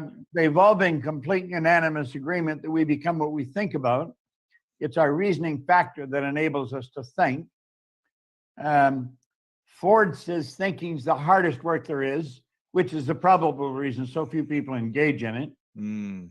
Dr. Ken McFarland, who's gone for a long time now, but he was a great educator down in Kentucky. He one time said 2% of the people think, 3% think they think, and 95% would actually rather die than think.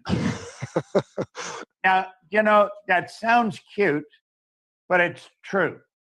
If you stop and listen to what most people are saying, it's going to be fairly obvious they're not thinking.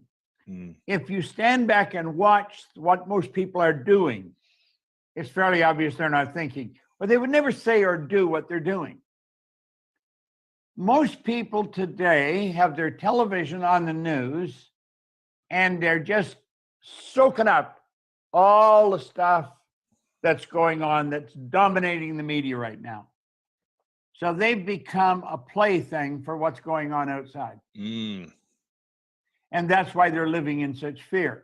by consuming the media of whether it's true or accurate or not true, you're being manipulated in a Absolutely. sense. Yeah. It's not a matter of whether it's true or not. Is this how you want to spend your life, just listening to that? Mm. That doesn't mean you should deny it. It doesn't mean that you should say, well, that's all false. I don't know whether it's true or false. It's just bad news. I don't want to be involved in it. Yeah. Am I aware that it's there? Well, you'd almost have to be dead not to be aware that it's there. But that doesn't mean you have to spend your time thinking on that. Mm. I would much rather Yeah. activate some of my creative faculties and do something that's constructive. in a Creative. time under crisis and worry and fear for a lot of people, what should we be thinking about? How should we be using our imagination in different ways as opposed to fixating on the bad news? Well, I think a good idea right now would be spend some time thinking about how are we going to adapt Mm. when this is gone? Yeah. Because we're going to live in a different world. We're not going to be in the same world when this is all blown over than we're in right now. It's going to be quite different. Yeah. People are not going to be rushing out to big events where there's a lot of people. They're not going to be rushing to restaurants. I think they're going to be very careful about what they do, where they think, and where they're going. So I was listening to Cynic, and he said, if you're a public speaker, don't look for a stage for a little while because you're not going to have one. Yeah. Now, this also presents great opportunities. It's for us, for my company, we're going online, full speed ahead. Now, fortunately, we built the studio Mhm. 4 or 5 years ago, so You're prepared. we're equipped and we're ready. Yeah. We can broadcast. We had a training class going in here just last week with about 300 of our consultants from all over the world. We had a 3-day training program for them, and it was very effective. They didn't Online. have to come together. Yeah. Yeah. We did it from right here. Yeah. I mean, you're known for doing these powerful transformational workshops in person.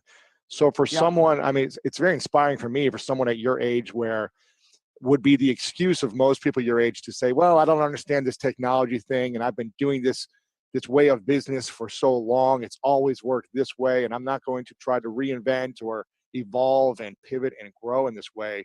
So it's really inspiring to see someone of your age with your level of experience to say, you know what, I'm embracing it. Maybe I don't like it. Maybe you do like it, but you're embracing it and making the most of it as opposed to resisting. Because what happens when we start to resist in our life? What truly happens? Well, when we resist it, we create it in our mind. That's all we think about. You see, I guess my age really has nothing to do with it, but I formed that attitude a long time ago. Yeah. I didn't like the idea that when you've lived for so long, you've got to cut out, you've got to stop. I thought, hell, I don't like that idea at all. First of all, I think I believe we're here to do God's work. God's work is creation, expansion, fuller expression, greater goodness. And if we're going to do that, we're going to be working at it all the time we're here on this planet. We never stop. So age should have no bearing on it. Mm-hmm. I had a you're not- couple of you're people not- ask me when we started to build this place, we put a couple of $1 million into this, and somebody said, how old are you? And I think I was probably 83 when I started to break ground. They said, you're 83 and you're going to spend $2 million building a studio? I said, yeah, why not? I mean, you see, we let things that really have no concern, we let them bother us, we let them control us. Mm. Age is a dumb thing to let control you. It's our thinking that controls everything. That's the one point every great leader agreed on. We become what we think about. Well, what's a person thinking? I'm thinking if I get old, I got to stop. Well, then you'll stop. Mm. Or I'm thinking, well, if I've been here a long time, I've got a lot of experience. I want to utilize that experience to keep me going as long as I am here. I mean, anybody had their head screwed on right a few years ago would know that this thing's going to take over. Yeah. And if we don't learn how to use it, we're toast. So, you know, I was doing seminars on my iPad because I can run it right onto a monitor and out through to the universe. Yeah. What should we be thinking about the most right now in your mind? If I thinking think we is the should most be important thinking thing. about our future.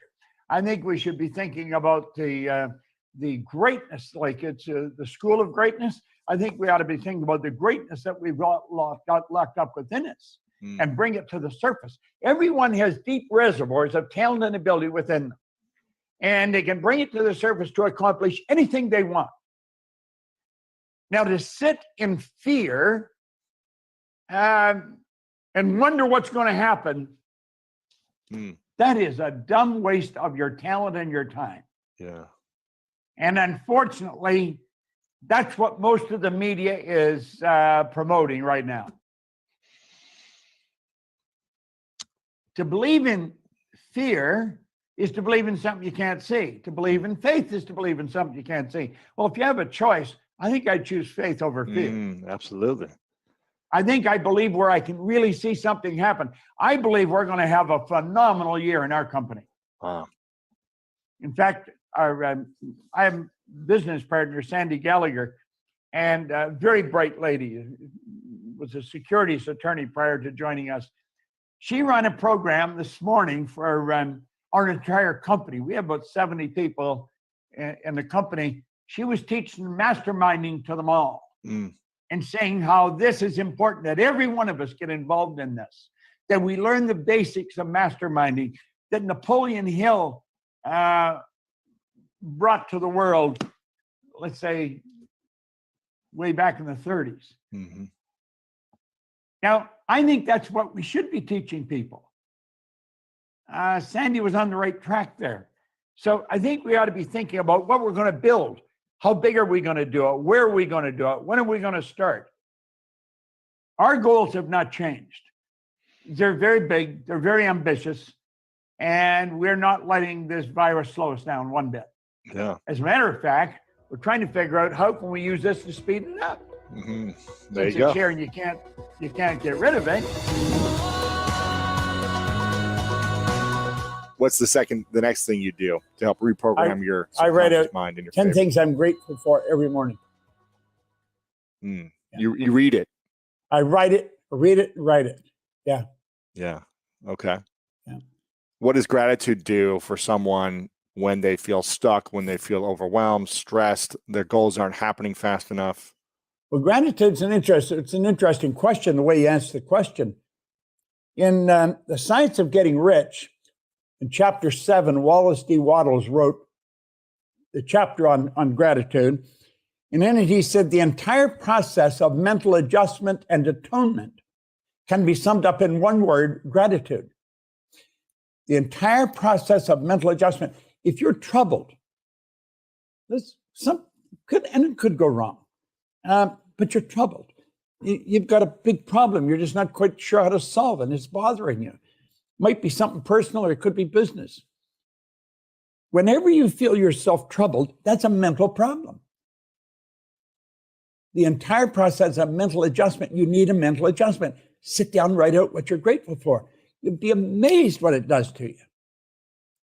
The entire process of mental adjustment and atonement can be summed up in one word: gratitude. Gratitude hooks you up to your source of supply. It opens a channel for good to come into your life. You cannot feel bad when you're thinking of what you're grateful for. It's funny, problems just sort of melt, go away. It's like some kind of mental magic. It's better than magic. There's a creative writer. I got a mental block on the guy's name, and I should remember it because it's such a great thing. He said, I've worked around magicians. If I work conventions, periodically they'll have, if there's a magician working at the convention too, they'll get me to work some kind of a trick with them. So he's got to tell a trick to somebody. So I'm the guy, and I've learned all kinds of how these magnificent tricks work. And he said, when you learn how magic works, it's not magic anymore. Mhm. But he said, when you learn how your mind works, it's real magic. Ooh. Yeah, that's what I said. Ooh. Yeah. So what's another thing that you do to help reprogram your subconscious mind? I consciously think of how I can help people. If I'm in between particular tasks that I'm working on, I'll think of somebody I can do something for. I'm always thinking of how to help somebody else.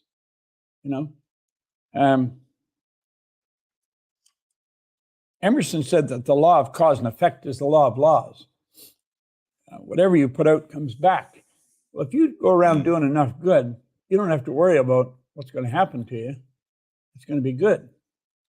And that's really pretty well how I spend my life. And I know no one's perfect, me included. And I know even though you've studied this for so long, I'm sure you still have missteps or challenges, or your mind goes back into a place of a negative way of thinking. What is the biggest challenge you face with today, even though you've studied this, even though you put these things into practice, even though you're successful? What is that big challenge that you face, Bob? I get caught up in the minutia and the noise that's going on around us, the negative news that we hear. I'll get caught up in it every now and then. And I know it's stupid and I shouldn't. And so when I realize what I'm doing, I'll get away from it. But I do it. I've often mentioned if we just work at getting rid of our bad habits, some of our bad habits we don't want to get rid of. We enjoy them. But that's really the secret is replace a bad habit with something that's essentially the opposite. And you take a double jump ahead. Because you're not going to get rid of the bad one, you've added a good one. So, Right. I had the chance to interview Rhonda Byrne on the show a few months ago. And I was doing some research beforehand, and I hadn't seen an interview of her in over a decade online. And either I was bad at researching or she hasn't put herself out there. So I was really excited to have her on. And some of the stuff she was sharing was amazing. We were talking about you offline and how much she appreciates your message and your work and your contribution to The Secret. I'm curious if you could sum up the law of attraction in one phrase. What is that idea of the law of attraction for people if they're still not sure on it? Well, oddly enough, The Secret, I think, led some people down the wrong path with the law of attraction in that we didn't take the time or never got into it in depth. The law of attraction is a secondary law. And most people talk about it as the law of attraction. It's a law. Well, it is, but it's a secondary law. And a lot of people were left with the idea, you just think about it, you'll attract it. Well, that is a bunch of nonsense. That's not true at all. You do attract what you think about, but your thought patterns control the vibration you're in. Vibration is a basic law of the universe. The law of vibration decrees everything moves, nothing rests. The walls around you are moving. If you go and look at them through a microscope, you'll see them moving. The body in a coffin is moving. It's if it wasn't moving, how would it ever change to dust? The law of vibration decrees that everything moves. We literally live in an ocean of motion. Well, your mind and body is in a vibration, and that's controlled by your thoughts. You activate cells in your brain. Your mind activates cells. That sets up a vibration in the mind and body. And the vibration you set up is going to dictate what you attract. If you're troubled and you're in a bad mood, you're going to attract bad stuff to you. You're on a negative frequency. So as long as you stay in that bad vibration, you're going to attract some more bad stuff. It's just going to keep coming. And you see it happening all the time to people. It's in the Bible. It's probably like when you're not feeling good and you just want more ice cream or pizza. You want bad things to make you feel good, as opposed to let me have a healthy salad when I'm down. It's not what we're thinking. Well, you see, the trick is really to keep yourself feeling good. Feeling is conscious awareness of vibration. The vibration is the basic law. And if you stay feeling good in a good vibration, you're going to attract good stuff. You just magnetize yourself to stuff that's good. There's very few people really understand the law of vibration. Everybody is utilizing it every day, all day. You are attracting what you're in harmony with. You always have. How do we put ourselves? Pardon? Yeah, and how do we put ourselves in a state of feeling good when there's nothing to feel good about? Well, there's for always some something to feel people, good maybe. about. Listen, They're stressed about the world, they're stressed about their job, they're stressed about their health, their family, relationship breakups. How do they change the feeling to feel good when they're in an environment of stress? there's a law called polarity. The law of polarity decrees everything as an opposite. You couldn't have an up without a down, a hot without a cold. You can't have a bad without a good. If you're looking at bad, that tells you there's got to be good. You cannot have bad without good. And if you want to feel good, start looking for what's good. And if you start looking for what's good, you're going to find it. You're going to find whatever you're looking for. And the idea to say, well, you really can't, there's so much bad going on, that attitude is not going to reward you at all. It's going to give you bad stuff. You've got to know that there's always something good. You've got to find it. Why is it so hard for people to see the good when there's so much chaos around them? Because they're so programmed the wrong way. They're really programmed the wrong way. We're programmed for bad news. You don't find a good news station. You don't have good news. People wouldn't advertise. They wouldn't go there. People are attracted to bad news because they're in a bad vibration themselves. And when they start to understand that and then realize they can control it and change it, that's when they'll start winning. See, that's where I was. I was in a bad vibration. Everything was bad. There was nothing good. I mean, I just had one hell of a life up till I was 26. There was nothing good about it at all. And when I was 26, I met a guy that got me on this book, and he started to give me some effective education. And my whole life changed. My income went from $4,000 a year to $175,000 a year in a year. Washing floors. The first thing he wanted to know, he wanted me to write my goal on a card. He said, what do you really want? I said, all I want is some money. I figured if I had some money, all my problems would go away. I owed everybody and his brother money. And they're always phoning me, where's the money? Where's the money? And I said, God, if I knew where the money was, you wouldn't have to phone me. And I'd get upset with them for phoning me. And so I said, I want $25,000. If we had taken, Louis, if we had taken all the money in the neighborhood where I lived, you wouldn't have found $25,000. I mean, it was an absurd goal. And what he said, write it on the card and read it often. And what happened, it's only in retrospect that I became aware of what happened. Because I kept reading it, he said to me, your way is not working, try mine. Mine way is working. He was happy, healthy, wealthy, this guy. So I kept reading this, and what happened is it got me thinking of earning money. Now, prior to that, I was thinking of debt. All I was thinking about is debt. Oh, this money, oh, that money. They're all phoning me. And since I was thinking about it, I started hearing people talking about it. And I remember this guy saying there's good money cleaning floors. I said, I'm not proud, I'll clean floors. In 5 years, I was cleaning floors in Toronto, Montreal, Boston, Cleveland, London, England. I mean, I was having a hell of a time, you know. Got to change the program. Yeah, one of the things that I stopped doing many years ago when I had no money is I got rid of my TV for a few years because I found myself being, caught in just consuming a lot of news or just shows that weren't really supporting me because I was sitting there as opposed to creating in action, doing something to to help me earn more, to generate what I was looking for, and to work on my health and wellness, my relationships, everything, not just money. And after a few years, I didn't miss the TV, and I started making more money than ever. And I was in great shape, and all these different things happened. And today I have TV now. I mean, I watch Netflix, I watch sports mostly, but I don't watch the news. It's very rare if I watch the news. And I get criticized for this sometimes from people because they're like, well, you should be aware of what's happening in the world. You should be educated. You should be, mindful, all these things. And I live in a building here in Los Angeles, and they have a big TV in kind of the, in a general room where people can walk in. And I went in there the other day, and I sat down and sipped some coffee. And literally on this massive TV screen, they had 4 different news channels up at once, kind of splitting the screen in 4 parts.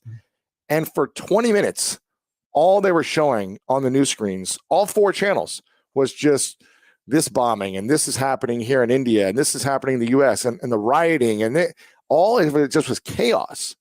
And I was just like, man, if I sat here and watched this every single day, my mind would be chaotic because I'm consuming chaos. Yeah. And like you talk about, it's changing the frequency. It's turning the channel off and getting into a different frequency is what we need to do, and not consume that. We can still be aware of it. I don't want to live in a world where I don't know what's happening, but I don't need to watch it all day to still be aware of it. Isn't that right? I think anything that's, I don't know, very important that you'll overhear it in conversation. You don't have to watch the news to get it. You're going to get it. Somebody's going to tell you. So I agree. It's a waste of time sitting there and soaking all that up, because it does you no good, and it does you a lot of harm.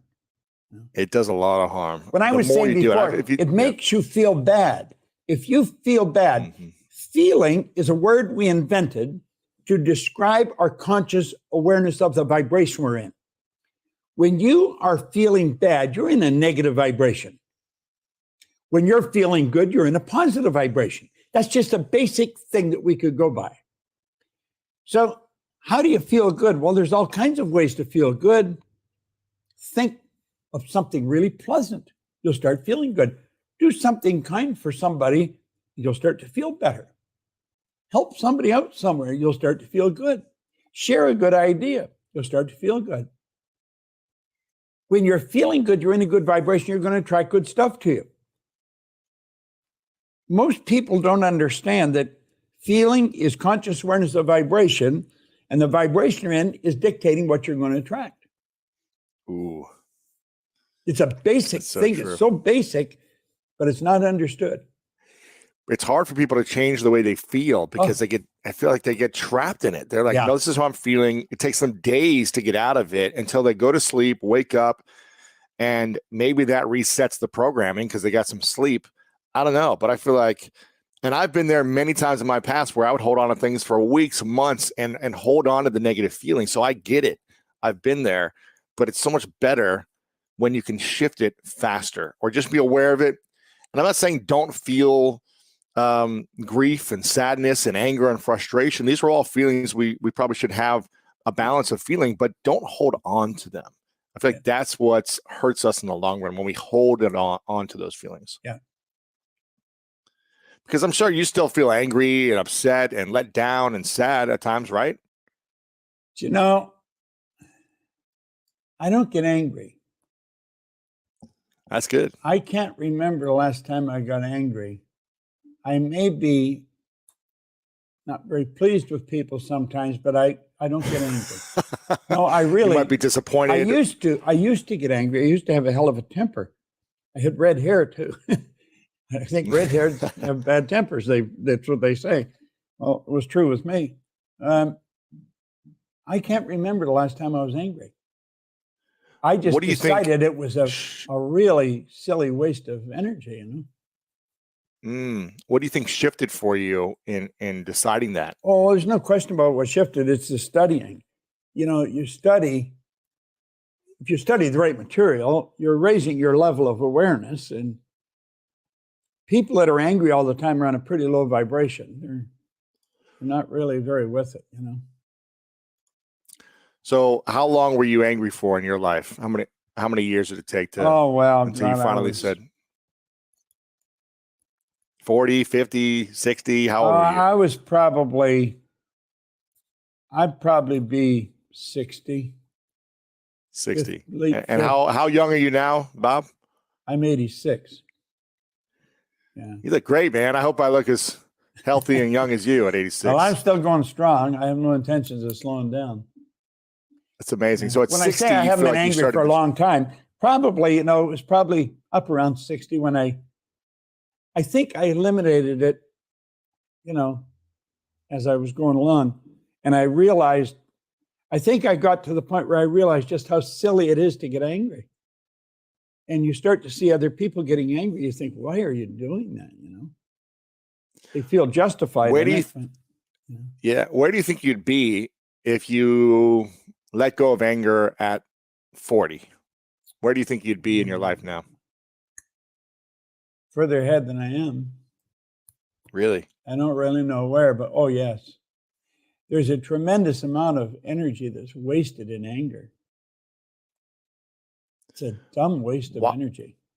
Why do you think we get angry? We don't learn to control what is ourselves. in our mind? If a person would take, do you have a little book, As a Man Thinketh? I've had it before, but I think you actually sent me one, but I might have given I'm going to send you another. away. I'm going to send you another. Yeah, I might have it, but yeah. Yeah.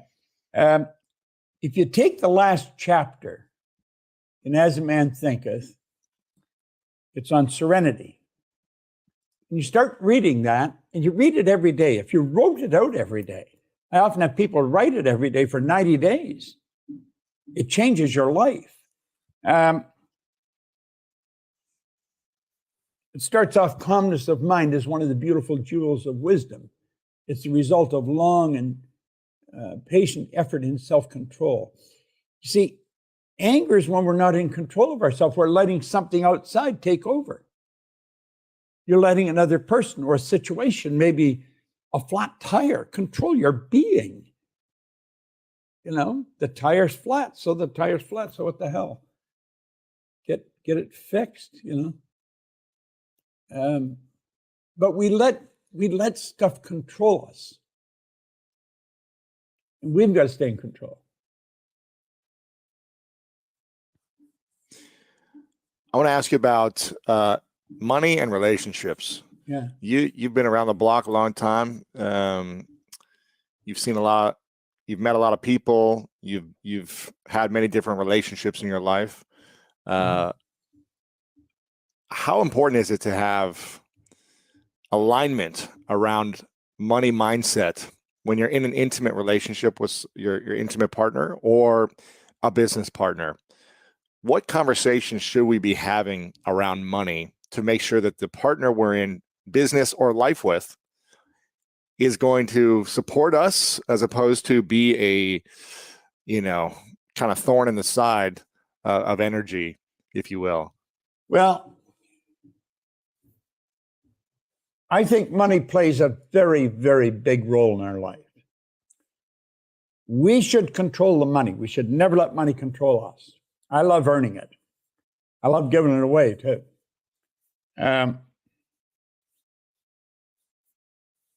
If you're in a relationship, understanding money in the relationship plays a very big role. You can't have one person with let's say, a poverty consciousness and another one with a prosperity consciousness and expect to have harmony in that relationship. It's just not going to be there because there's too many things where money comes involved in decision-making and conversations. And if you're not on the same page, there's trouble in River City, in the Music Man. And that's just the way it is. So I think it's very important. But the truth is, not many people understand money. Very few. I was mentioning my business partner, Sandy Gallagher.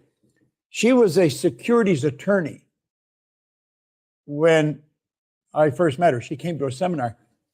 And she ended up being my business partner. She owns 50% of the company, and she's the CEO of the company. She runs it.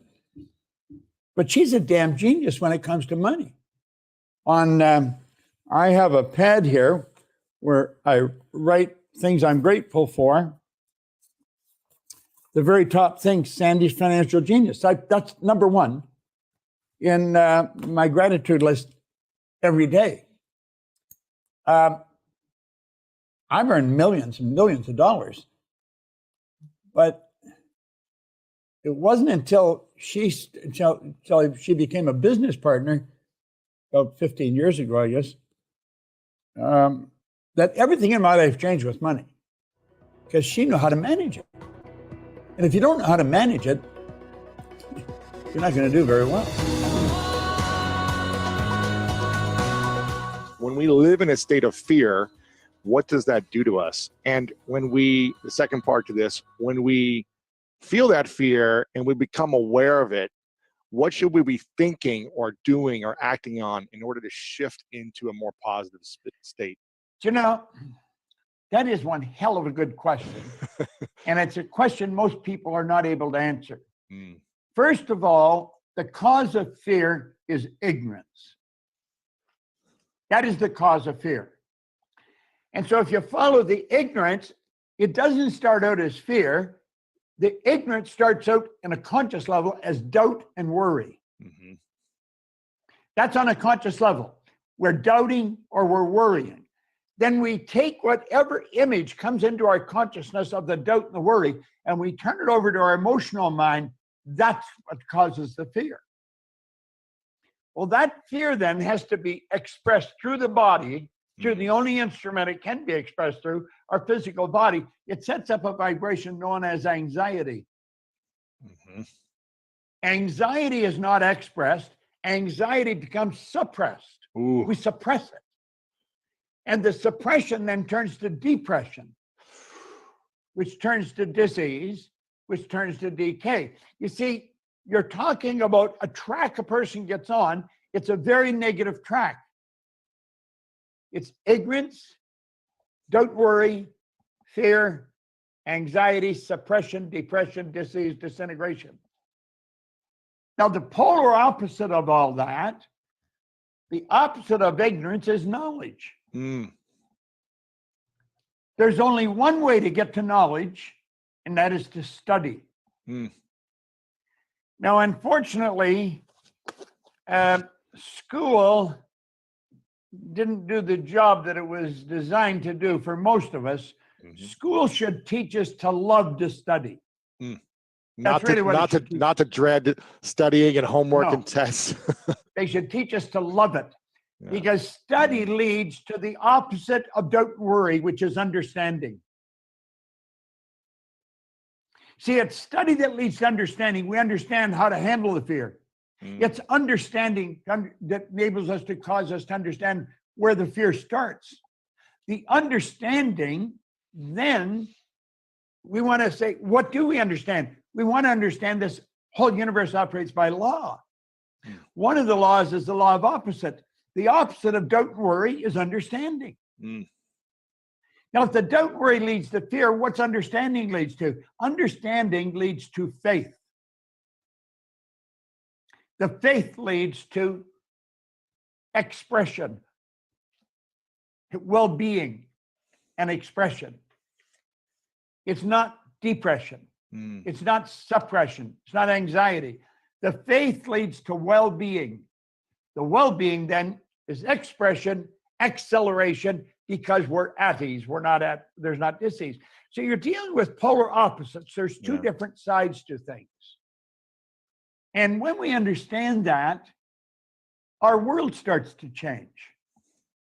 It's by understanding that we learn how to deal with these pandemics when they hit. And they will hit. There will be others. There always has been, all down through history. If you look back, there's been things like this happen in the past.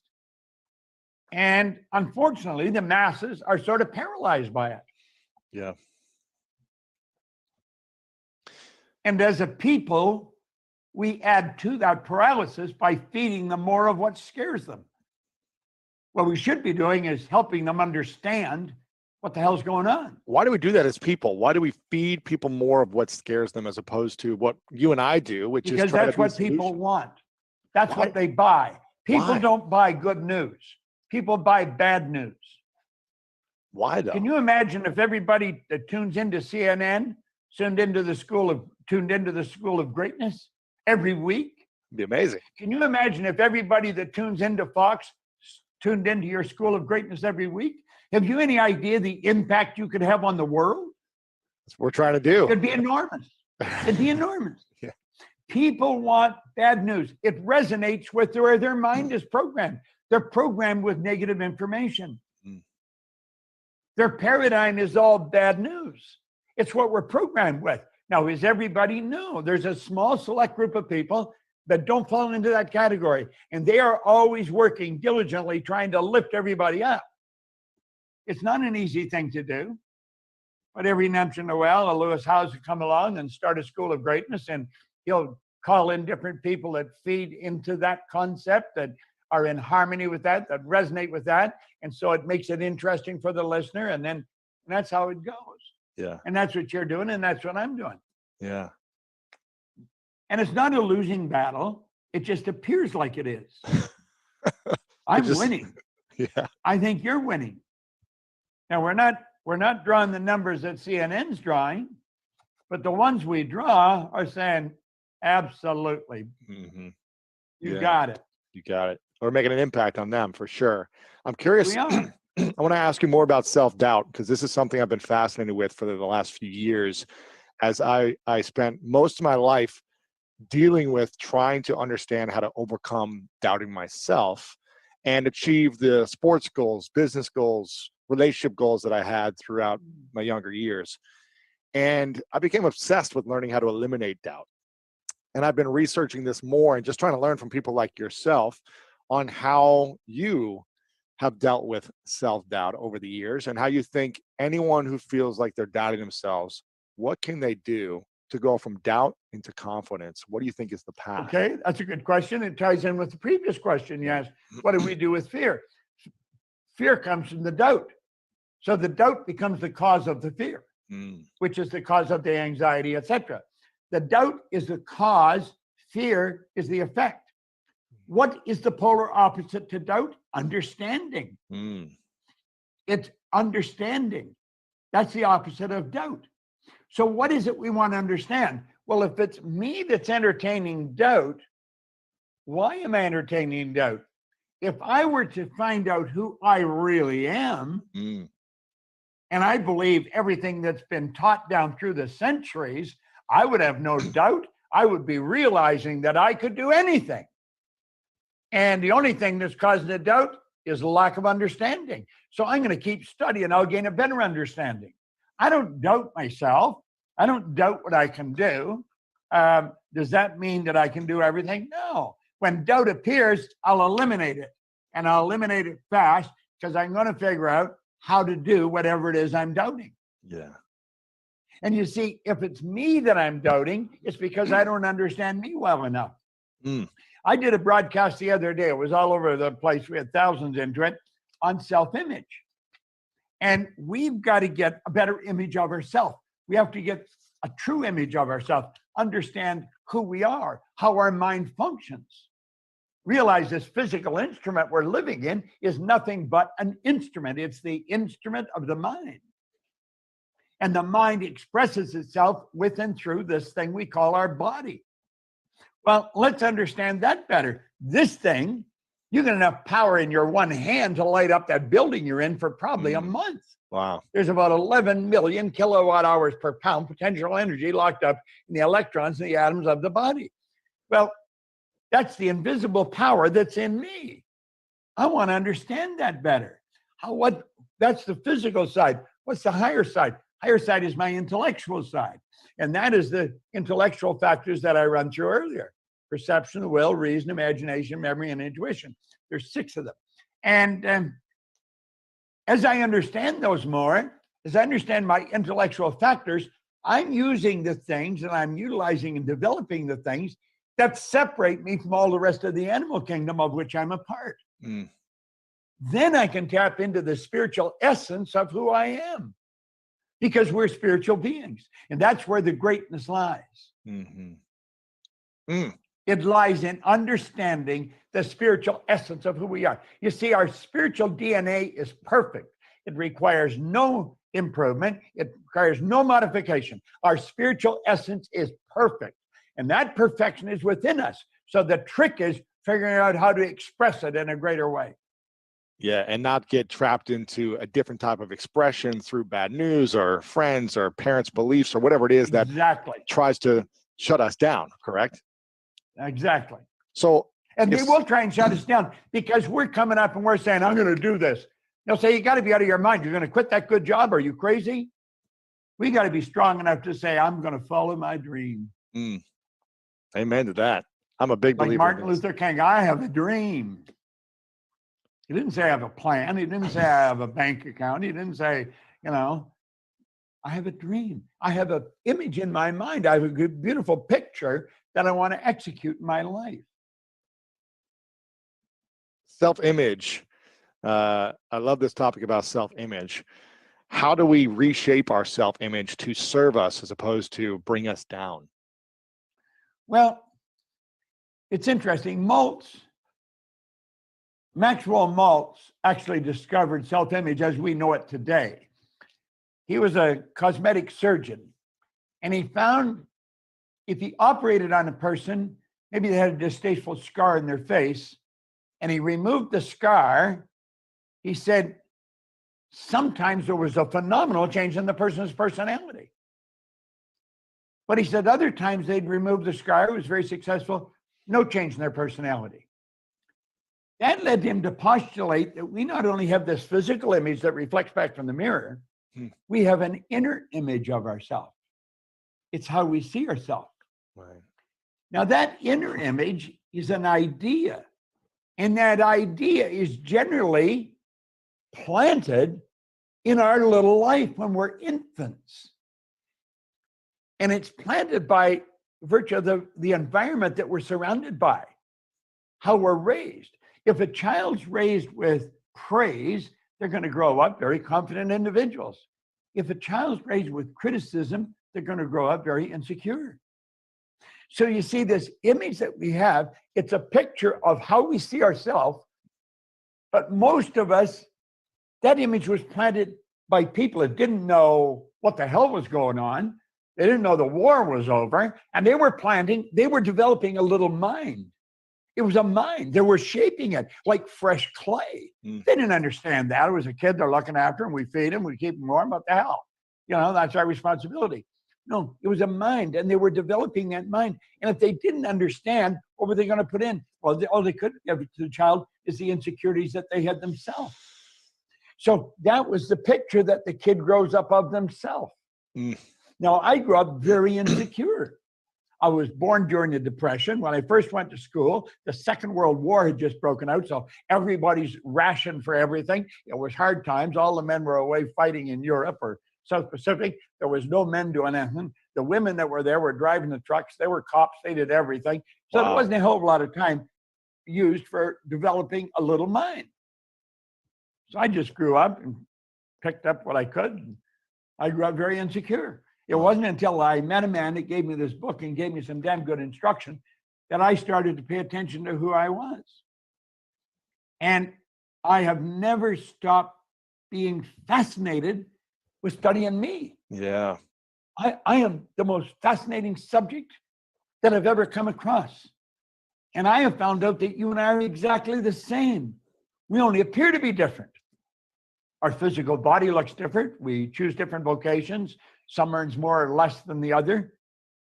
But our potential is exactly the same. We both live in a physical body. We both have these higher mental faculties.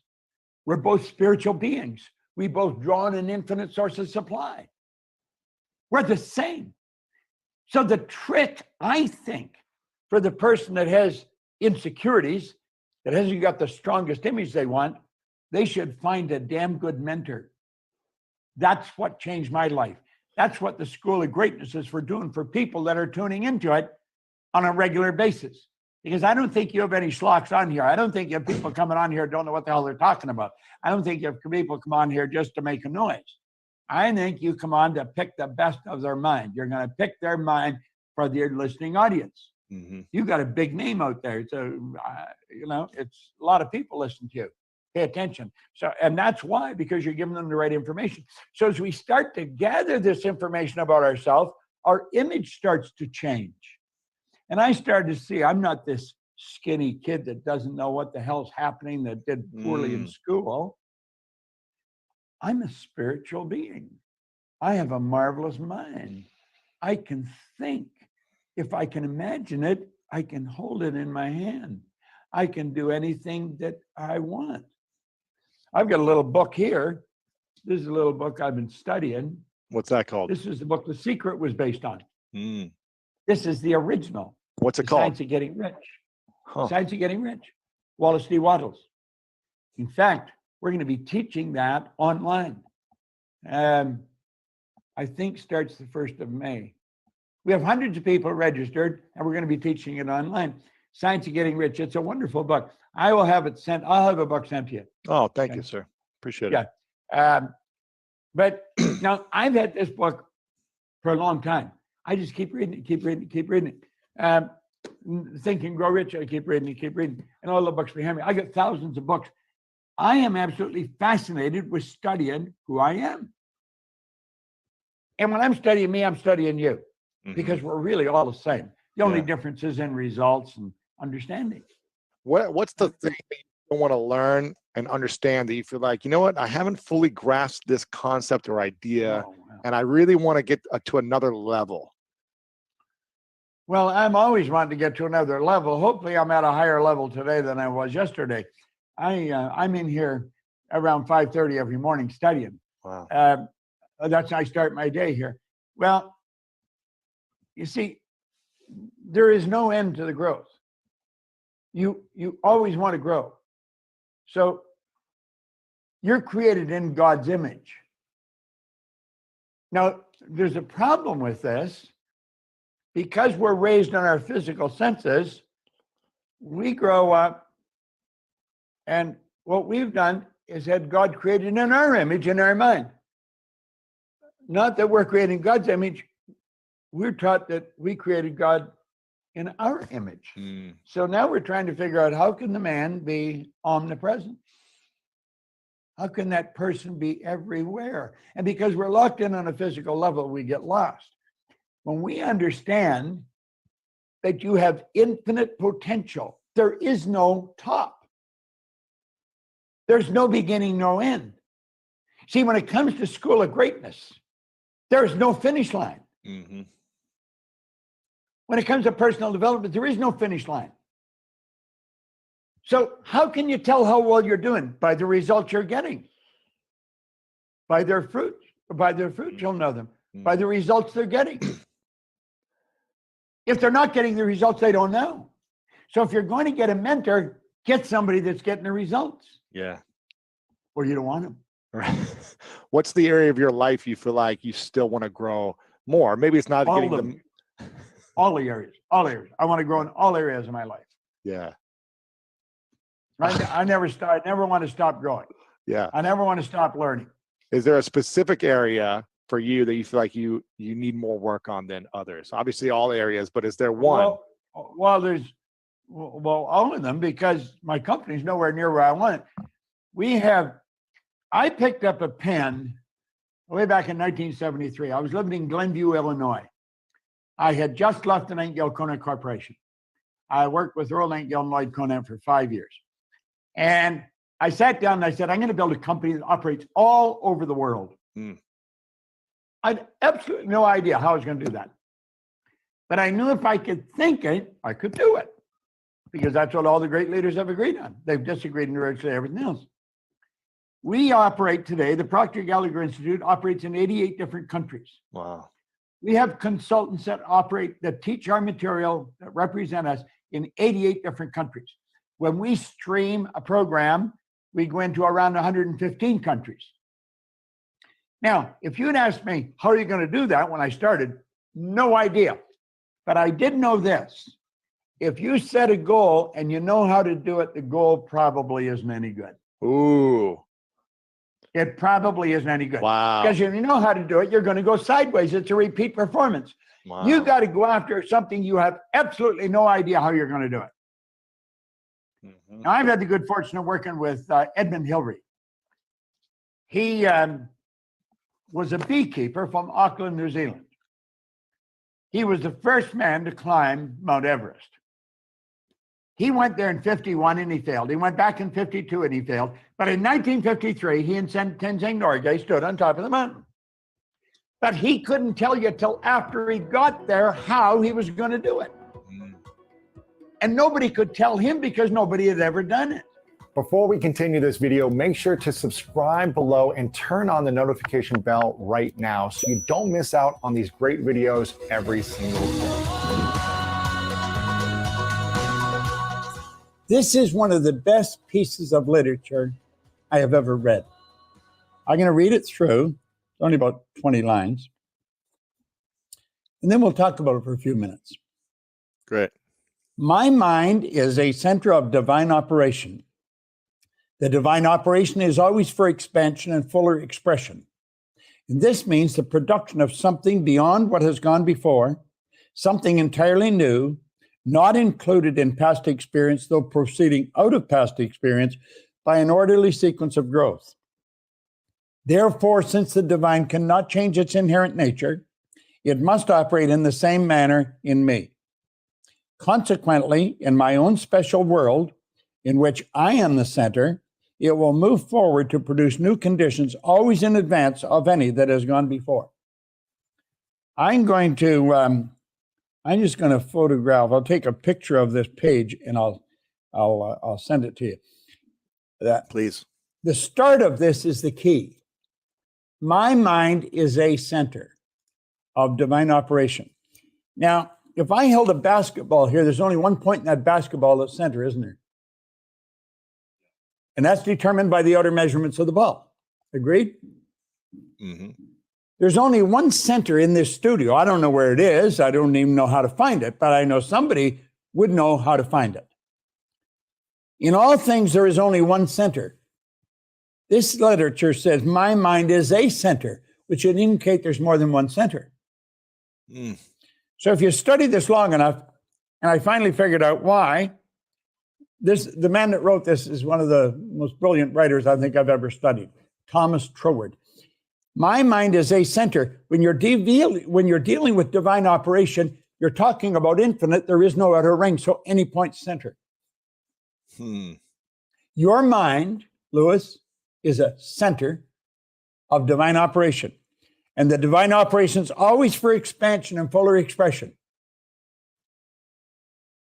This means the production of something beyond what's gone before. So there's something coming. It's going to be better than everything in the past. I'm going to send this to you. I want you to read it every day for 90 days. Okay. Yeah. Send it to me. I'll This print it will out. stretch your mind. When you say, what do you study? I want to expand my awareness. I want a greater awareness of my relationship with the whole scheme of things. Isn't it crazy that we are standing on a moving ball in the middle of infinite space? Yes. Yeah. When we think about that, sometimes that we're on a little ball, a little dot on a little ball that's rotating. Yeah. In the middle of infinite space. Yeah. Moving at a ridiculous speed. Do you know, the more you study this, the more you realize what a magnificent creation you are. When you stop and just take a look at your hand, there's enough potential energy in that little finger to light up this building for probably a month. There's about 11 million kilowatt hours per pound potential energy locked up in the electrons in the atoms of the body.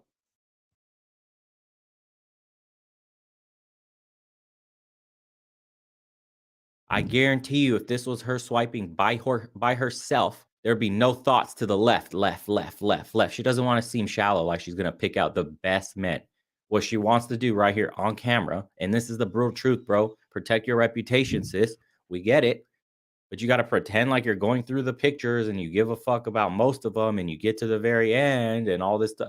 Come on, dude. Just use the app like you normally would. Let's rock and roll, boys. We got a recommendation from today, actually. It just came out too, right? Yesterday. Women react to dating profiles and swipe in real time. Courtney Ryan again.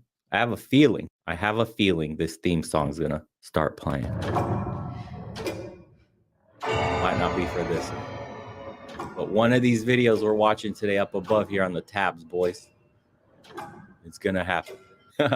Let's get into it. Welcome back to my channel. If you're new here, I'm Courtney Ryan, and in this video, we have a group of girls here that are going to be swiping through Tinder in real time, telling you why they're swiping left, why Here they're swiping we right. go. They're going to be giving some pointers on the profiles that they come across, what this guy is doing great, what he can maybe do a little bit better, really just some general feedback and swiping on Tinder in real time. So let's get started. So Austin comes out swinging with a photo where his face isn't fully in it. You know, it's kind of like, we could do better, but maybe you're trying to bury the lead. You're enticing us with the tattoo. So I'm going to go to the second picture. Also a good photo. Love the smile, but you're wearing shades. He's also keeping something a hidden mystery. But I see that he's outdoors, and that's cool. It looks like he likes outdoors. That's nice. Now we move over to the army pic.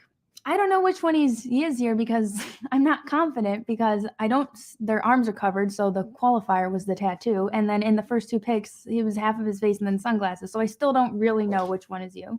So I think that there is improvement that could be had here.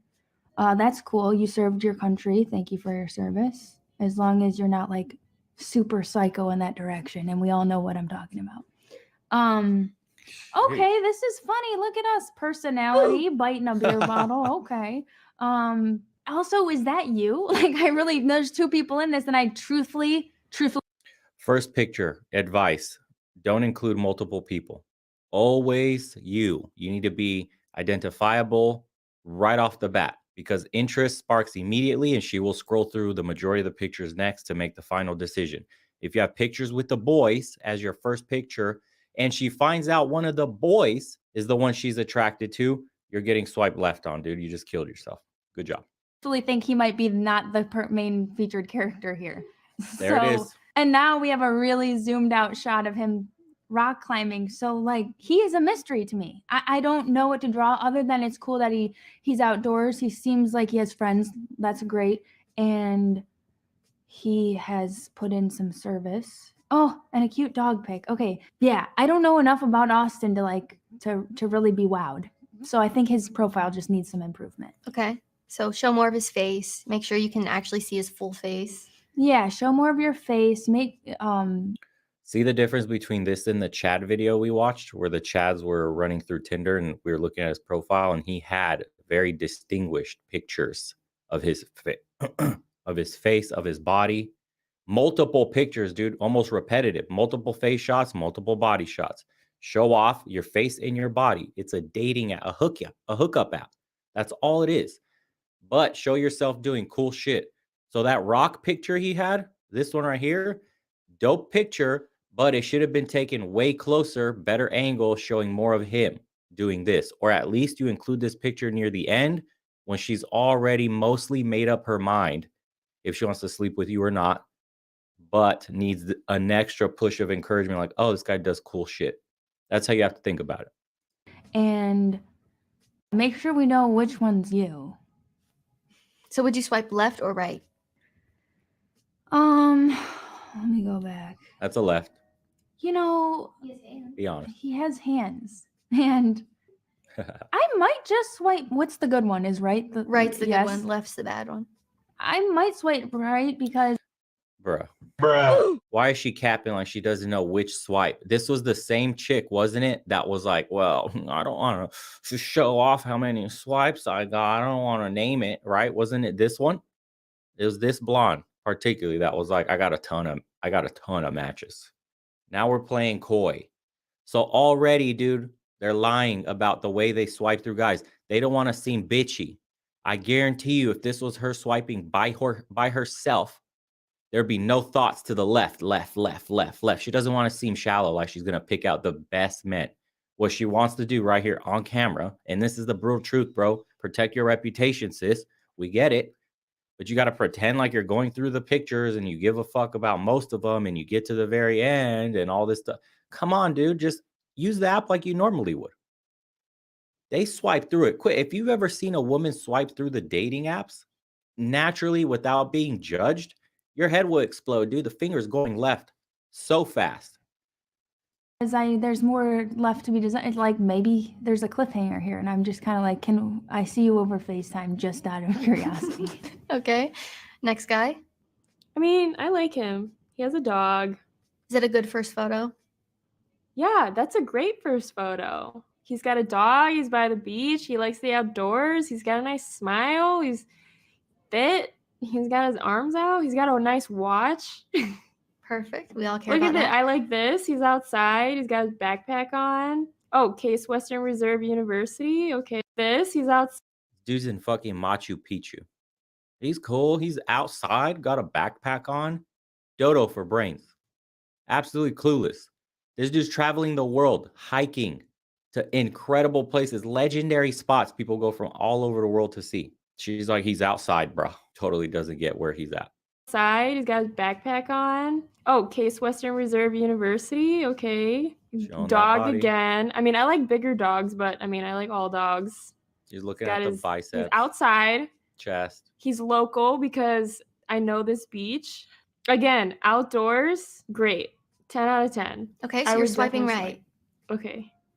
So Travis, No, she wouldn't have swiped right, dude. Watch. That last pic is where she was like, if you notice, dude has a hat on most pics. Let me tell you the brutal truth. Hat on most pics, and then on his very last pic, where is it? We're going to the very last pic. Boom, right here. My man's balding bad. Now we know. Yep, it's a bald and a skip. That's the brutal truth. She went, did you see the hesitation of, I guess swiping right? No, bro. Hat's gone. Major balding. Not a good pick, dude. You're doing cool shit, but women will judge you on an app where there's men with full heads of hair. You're swiping Definitely right. Okay. so Travis, 27, like age would be good for me. I think the first photo is pretty wholesome with like him and the dog. And I like that it's not a selfie. I feel like it's kind of weird if guys do selfies. Next one's a selfie. I don't like the selfie. I just don't like that. Okay. Again, guys, come on. This is your competition. You see how terrible a majority of it is? Why are you taking a selfie in your car at this angle? Come on, dude. He looks cocky in it. I think girls generally think it's weird when guys take selfies. Yeah. Like, just set up the timer on With the your phone. nose hair Yeah. all over. And then his thing says, Jim Halpert looking for my Dwight Schrute, which is funny because it's like a spin on like the Jim and what's her face from Pam. Yeah, Pam from The Office. But also I feel like people reference The Office all the time on dating apps, and I don't know why, but it's like a dime a dozen. People talk about overplayed. The Office on there. Overdone. Yeah. The Okay. next picture also looks douchey. He's in like a tank top, and he has like throwing up a peace sign. Like, Oh, no. we don't need that. Next picture is with friends, which I think it's good to have a picture with friends. So that's fine. Next picture, he's out drinking and just kind of looks like it's like a blurry photo with guys and girls, and you can tell they're all drunk. I don't like that. I don't think that is something that like you're not presenting yourself well. Okay. Terrible pic. Next one is him at a game, it looks like, with a friend. It's another selfie. I would not swipe right on this person. Okay, so you would She's swipe honest. left. Yeah. Overall, general takeaways for this guy? Shitty at taking Um, pictures. You didn't You like the know selfie. nothing, literally nothing about him from his profile. There's selfies and pictures of him drinking with his Mhm. friends. Okay, so it doesn't leave a great first impression. Yeah. I'm looking at this guy and he's actually very, very hot. And I would definitely swipe yes on him. And Do you see? Instantaneously, she knows. Instantly. Clear picture, bright smile, good teeth, bone structure. That's her type of man. She goes, yep, swipe right. You see? Immediately. Didn't have to go scrolling through much. Scrolling through the rest is just her confirming it's the correct choice. honestly, I just might. So What do See? you like about his first photo? His face. he looks like a typical all-American, handsome, good smile, nice hair, and casual. There you go. And he looks very hot. I don't know. I like it. Do you like the way the photo is taken? Yeah. Specifically? It looks like he tried a little bit, but not too hard. Okay. What about the rest of his photos? I don't know how to look at them. You just tap the without- right side of the screen. Oh, he's ugly as shit. Oh no. Oh, he's short too. Oh my God. Oh my God. Damn, dude, right there. You heard it. This is not the kind of picture you want on your profile, dude. You sold her with the first one. We said it earlier. Now she's just going to confirm her decision. And then you put that picture where your boys are all taller than you. Oh, no. Oh, I guess good thing I looked at more than. Oh God, he has a Four Loko in his hand. He really almost got the like. No. Okay, no. Okay, so the first photo clearly is really important because it almost bamboozled you. Yeah, guys, do you know how bad that would have been?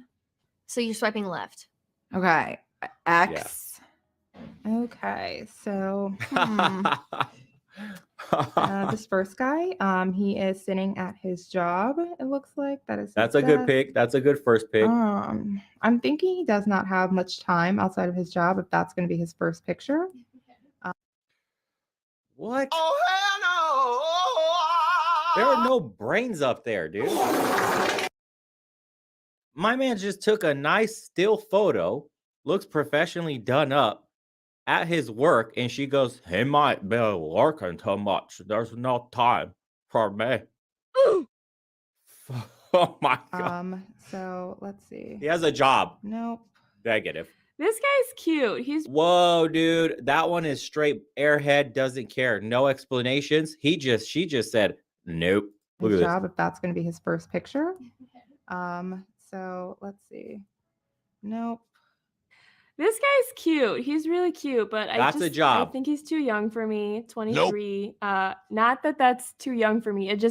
I think I'm looking for a guy who's a little more mature. So for Damn. that reason, I would not swipe. But he's pretty handsome. And his dog is nice. And that's a good first photo. Looking for someone to work out with or enjoy some time together. Okay, I feel like that grammar is not like accurate.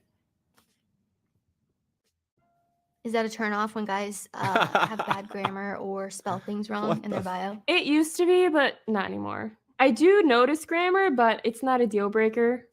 Okay. Because whatever. It's All right. texting, or I feel like people are not accurate in texting. So you're swiping left on him?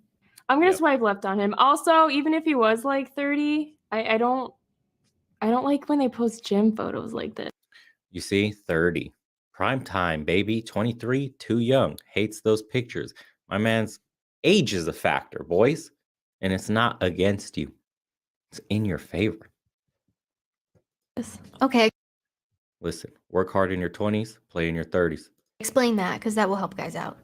Like, why are you posting this? The other guy was great at showing off his muscles. He was like outside, he was holding his dog, like he was flexing them, but like not too much. This is just Is it makes like you a think mirror? you're weird. Is Yeah, that this a mirror makes photo? you think you're conceited.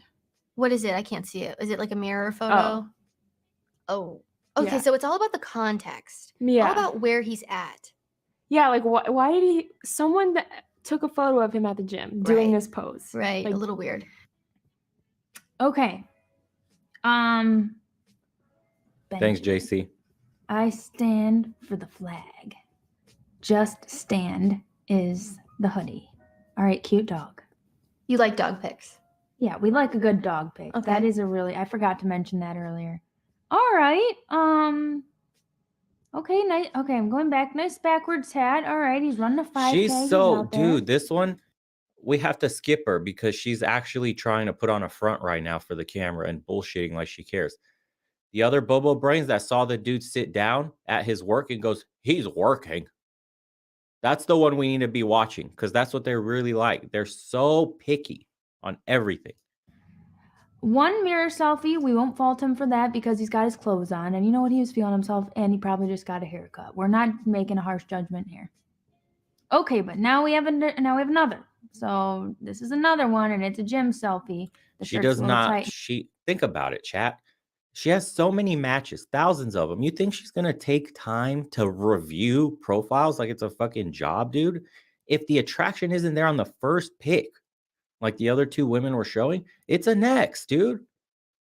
And it's again the flag. Pictures a cookie cutter of some version We're gonna of, skip her. hey, there's something here. There's some depth. So it's just basic. It's not enough for me to be enticed. So I'm gonna call this guy Jerry. Bruh. Bruh. First, we gotta fix the haircut, chat. And the beard, we gotta get it lined up. We gotta fix all this. And why are your eyeballs so big and open looking at the camera? Eyes wide open, dude. Come on with these pictures. Zach, 22. Zach, you're not getting the yes, Zach. Why are your eyes looking like that, dude? You look like you just saw a fucking car accident. Greetings from England. Great channel, by the way. George, thank you so much, brother. And he's not really my type, but I can say Translation, he's actually like below average, and that's a no. that he looks nice. He just looks a little startled Oh, pause. Matthew, I'm going to make you a mod, dude. Ban him. in his photo. So if I were a guy, I probably would have my buddy take a photo of me with a nice background or something. I wouldn't necessarily try taking a selfie. I feel like it doesn't work out as well. And it just kind of looks like he just has like junk in the background wherever he's at. And that's just why We don't like need it. a And reason, then- sis. Oh. We don't need this reason. He's not attractive. Left. Come on. Make the video interesting. Oh, he's a Gemini. Who knows? We might be a match. You never know. Yeah, hell no. No. Nope. He doesn't really have much. His Nope. interests are Netflix, music, movies, sports, football. Let's continue. And about me, Gemini, non-smoker, cat. So what could you do to make his profile better? Have his He- friend take a photo of him and No, it's be more attractive. Your friend's photo's not going to help. just maybe be a little bit more dressed up. I mean, he's just literally in a workout Nike hoodie. Like, I just wouldn't recommend taking a photo like that if you're trying to attract women. You got to look a little done up, just a little bit. Damon, 26. It's a mirror selfie. I don't like the Nope. mirror selfies. Nope. So Another one. yeah, no. And then Nope. next one, he's like on the ground holding a dog. He better. gives his height. He loves the Browns, and he has a 2-year-old Shar-Pei. So I guess if someone's like a dog person, they might like that. Mhm. But when guys put dogs on their dating profile, do you think that's a good way to get girls' attention or get like a positive reaction? Or is it kind of 50-50? I think that so many people love dogs that it's a very easy conversation starter if someone mentions their dog. So I don't think that's like a bad thing by any means. Okay. But right off the first photo, without even going through the rest of his photos, would you have swiped left Oh, just yeah. because of the... Yeah. Okay. I wouldn't have even looked at the other You photos. see? Okay, then we don't even need to. Okay. Okay, and this other guy. Bro, is that Brett's? What photo was that? This is Brett's first photo. Bruh. Boys, I have to put this song on, even for the boys. What the fuck is going on here, guys? What are we doing? What is Brett doing with this photo? Terrible shot of his face. Very tiny, can't make out what he really looks like. That's the left next. Okay, and this other guy, it looks like he is at a Can't wedding. tell who's who. For his first picture. The next picture, it's like a group all together. It's like there's See? like 10 people in this one picture of your second picture. I have no clue like who you are at this point. This one doesn't even want to think because the last man sitting down for work is too much for her. So already her brain is using too much energy to figure out which guy it is next. Your second picture is once again, it's like down here, and I'm like looking up your nose, so that's not a good picture. Next picture, you're at the gym. Okay. What do we think of mirror photos? Like gym Terrible. mirror pics. I don't mind them. Terrible. But it also kind of gives like a look into like what you're doing at the gym. I don't mind like the mirror picture. I wish you would have, not posed that way, but Or that's be just, jacked. that's just me. Okay. And then the next picture is you with your friends. Once again, if it's going to be a group picture, I feel like you need to like be highlighted in some way, like either your center or like your face is in focus, because this photo you're technically not in focus at all. But then also including like a song that you're playing, that's nice. Gives me a little insight to like your music. How are their bios? We're not going to talk about those. Bios need a lot of work. And I only say this because like Oh no. if I'm Brett. looking at your bio and your about me is like, okay, location, where you work at, where you went to school. Again, horseshit conversation. If you're attractive, nobody cares to read your bio. That last chick saw the dude's face, immediately got my space angled by him and goes, yep, this is the right swipe. And then he ended up putting horrendous pictures following up. Dequalified himself. School, where you currently live, things like undefeated in Mario Party, okay.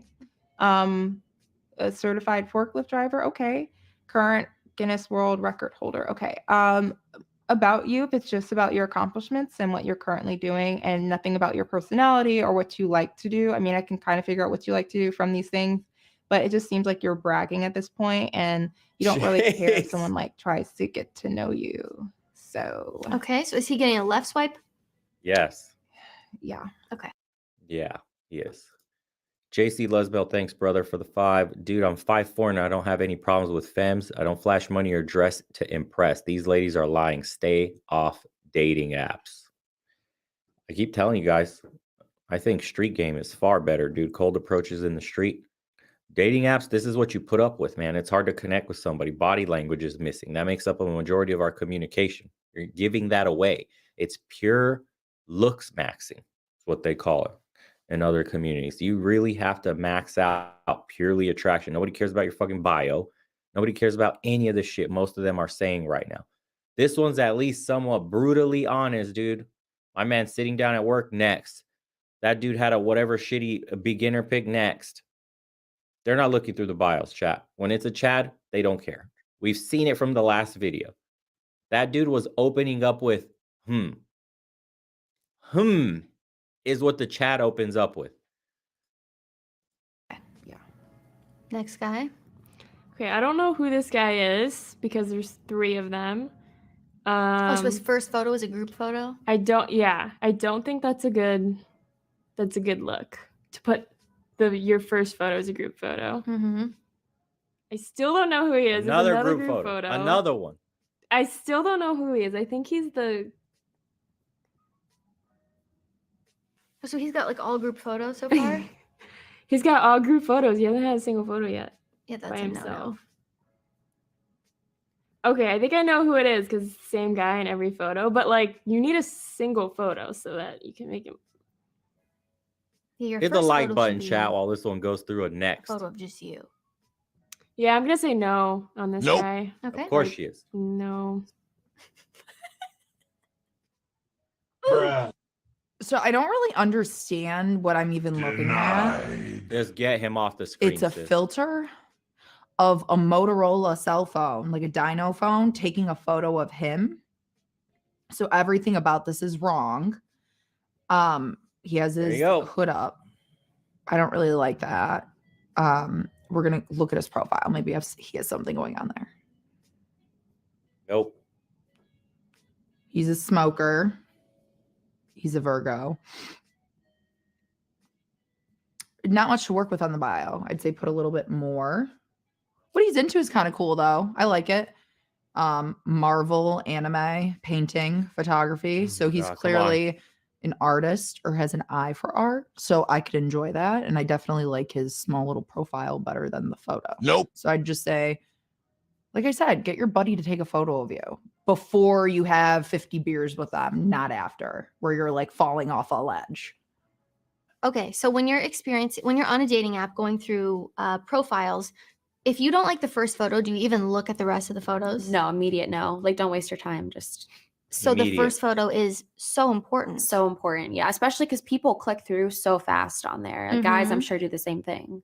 So it should not be a selfie. It should not be a mirror. Guys don't do it the same way. Guys are just clicking right on everything and hoping to get a match.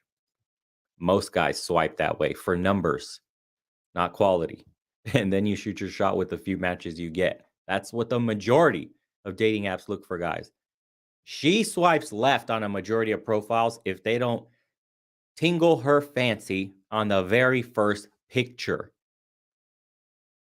It's an immediate. Where's the deny it? It's immediate. Denied.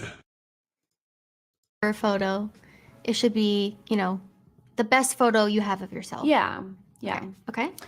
Next one is Greg. He's 37. So I'm just not attracted to him. So I would probably just swipe left immediately. But I do think that he has a nice photo because it's like just him and he looks like he's like at a restaurant or something and it's not a selfie. Okay. So he's just not your type. Yeah. Nothing he did wrong. What is your type if you had to describe? So like brunettes and like someone who's like athletic or like works out, like you can tell that they take care of themselves. Chad, dude, tall, dark, handsome. Chad, ripped to shreds, jacked, works out. That's what they call it. They call it working out. Shredded as fuck. Call it what it is. Oh, shit. Rand Schwarzer, thanks, brother. Finding an attractive one in the streets will be your biggest challenge, boys. Appreciate the 5, dude. Indeed. Gotta have some standards, boys. You gotta filter for more than just looks. You need to see self-esteem. You need to see feminine qualities. There's a lot more to a woman than her looks, truthfully. If you're just looking straight trophy wife, you're in for a world of hurt, dude. Looks fade too on the back end of that deal. Okay. And kind of like clean cut looking. So like he's kind of like burly, which just is fine. It's just not my type. All right. Fair enough. Okay. All right. First picture, he's a little in. Listen, if this dude, if we're going to just watch her just to see her bullshit her way through all his pictures, because we know for damn sure this guy gets a straight left swipe immediately with this picture, dude. Let's see. In the dark. And seeing his ex-fellow SNL co-star Chris Redd. They just came out in public. So they posted a picture up, Chris Redd and his wife, and Keenan's ex-wife posts up a picture of him. It looks like they're on vacation or something. What is that? He fucking his bitch? Ex-bud. Yeah. Chris Redd. Yeah. What So they came out in public. partners? Yeah, that's what I just said. His co-star and friend. What a picture? I sent it to Nail. So. Anyway, so folks were quick to try and find out if there was any funny business. Wait. Hold on. Oh,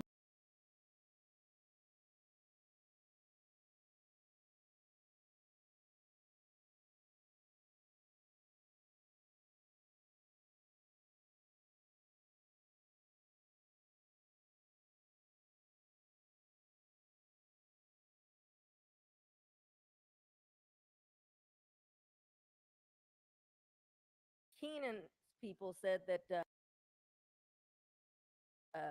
Keenan and his ex-wife have been living separate lives since 2019 until their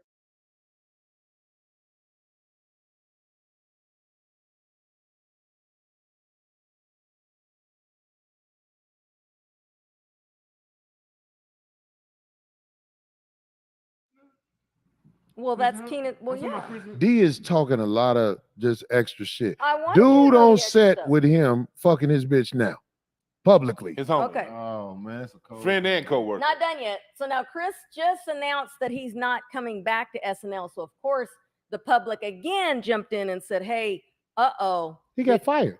They were gonna say, did Keenan get him fired? They're saying no. So Keenan's people. Oh, they're gonna say that, of course. Chris already made an announcement that he's not returning to SNL because he had prior projects. Is that Chris? With the bow tie? Yeah, next to him. Oh man. Side nigga left. SNL. All right, so let me go in on this Go goof ahead. ass nigga. First of all, Keenan, you can't step out in the game with a bitch like that and say, this your girl. Y'all too mismatched.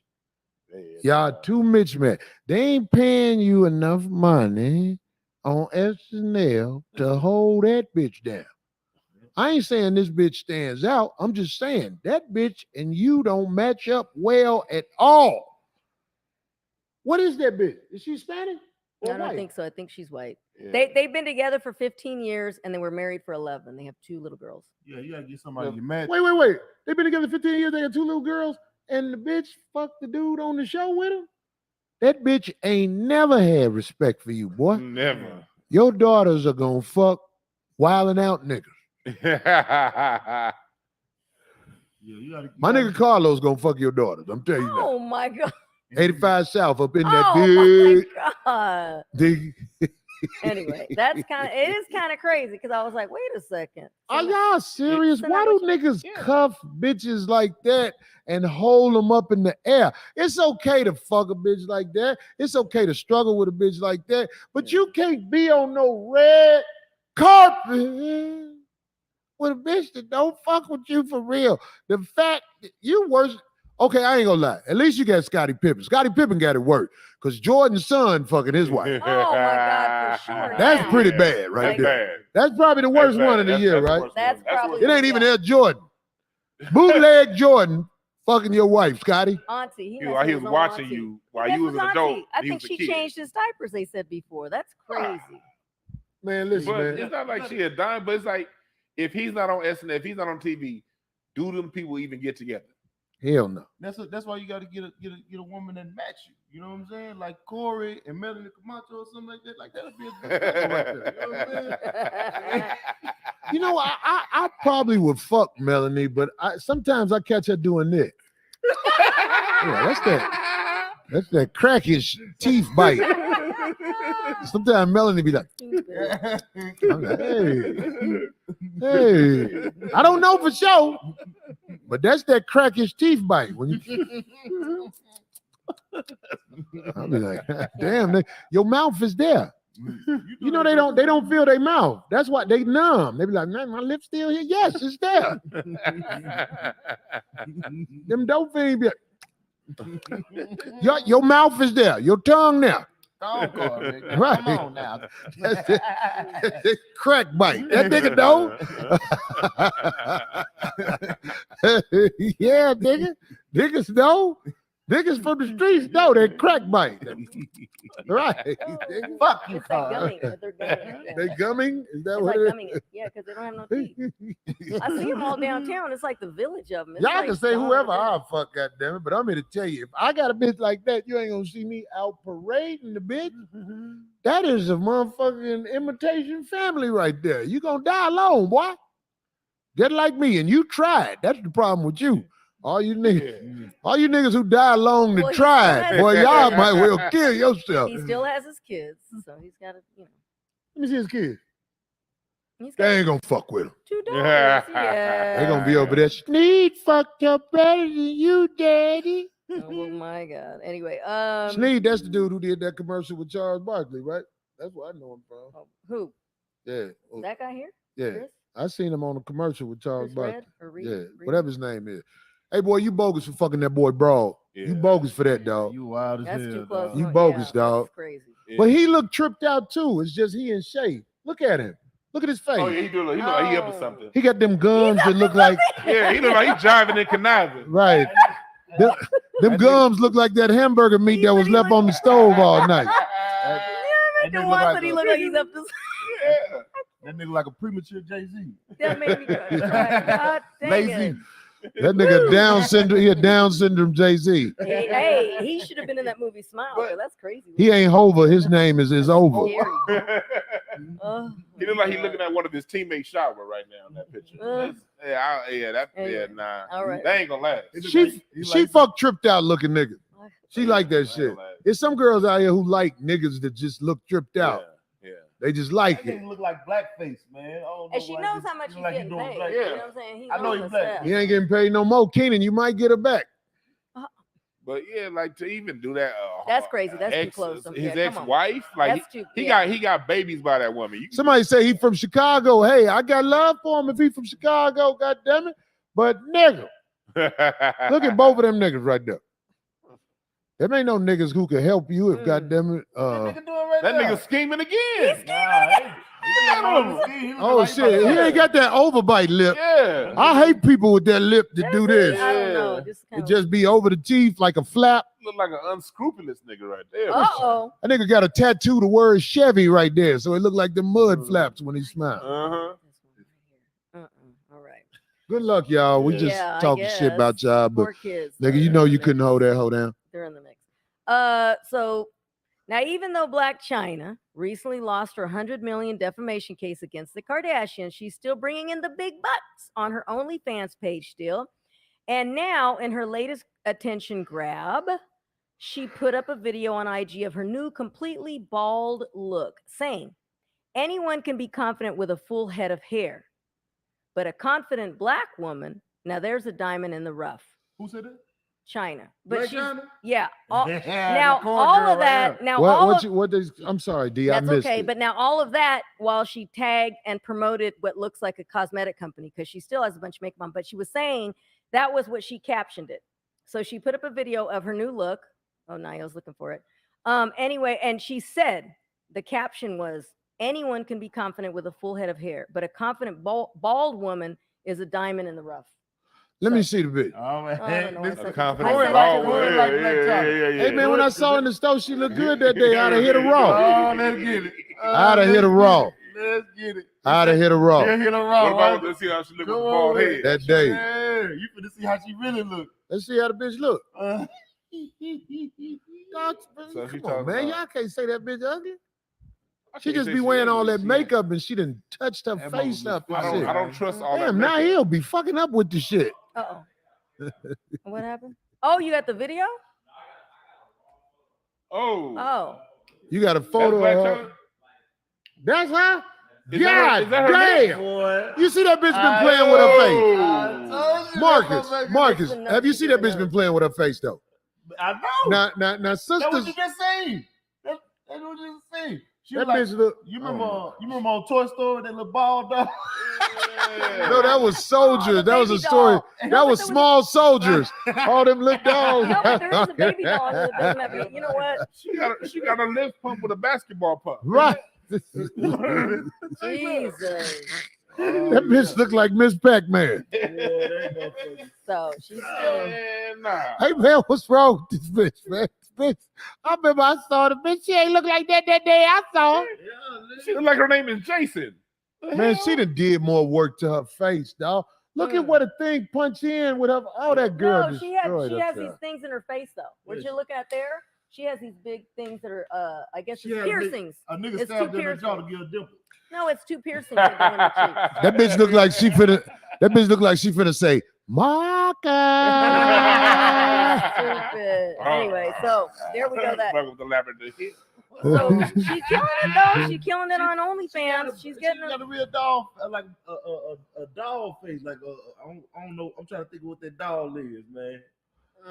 she making a lot of Cabbage money. Patch. Halloween Cabbage doll? Patch That face. bitch look like my nigga Steve Russell from Troop. Just kicking it with my music. Face ass Anyway, bitch. moving on. Speaking of OnlyFans, Bitch, though, don't here do we that go. no more. Get you a wig and goddamn it, you gotta get stole on so your jaw look right. Somebody said She did Brown in that Korea. fight. In that fight, she did. Anyway, speaking of OnlyFans, Somebody said Skeletor. here goes in this one. Now, this one right here just blew my mind. I was like, no, she didn't go there. So, speaking of OnlyFans, do you remember Rachel?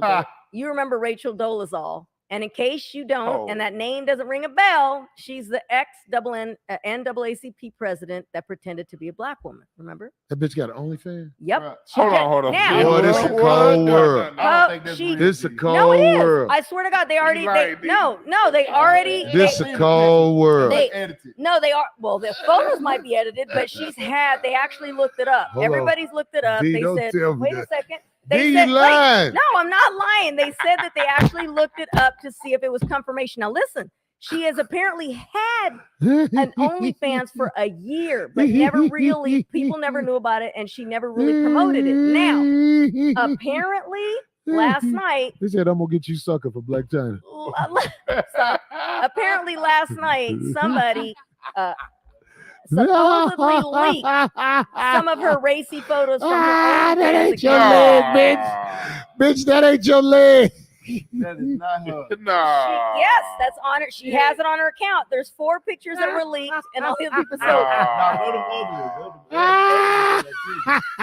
now, a person that says that they are her reps confirmed that yes, she has had one, and although many have made millions on it, that Rachel. Now, here's the catcher. You want to laugh now? Wait a second. Her rep says, They put it out there for the publicity. Go although ahead. other people have made millions on OnlyFans, that Rachel is only doing it to pay homage to Rihanna and Rihanna's lingerie and underwear line, Savage X Fenty. No. They said that she's had an account for almost. on that bitch. They said she's had an account for years. Yeah, she's already showed her breasts. That's what other people were saying that she did. Her breast. That's what they said. Some The bitch ain't got the monkey out there. I don't know, but yet maybe she's trying to hone in people. But anyway, you can link on her. Oh, you can become an OnlyFans on her page. Hers is $9.99 a month, and her description on it, because you give a description, you let people know what you're about. Her description says for her subscribers to see how her sensual side pairs up with her creative spirit through intimate images inspired by color. You really light. reading all that sucker shit. That's her subscription in case you wanted to look it up and pay the $9.99. I'm about to destroy this bitch. And all bitches like her. And FYI, although she's admitted that yes, she is a white woman, she had to years ago. She still, crazily enough, identifies, as she says, as an African American woman. I don't give a fuck what that bitch Black women identify age as. better than that. This is a publicity stunt for people like D to give a bitch credit. Right. Good. Well, maybe she'll go ahead and make some extra money, I guess, because suckers are paying for it.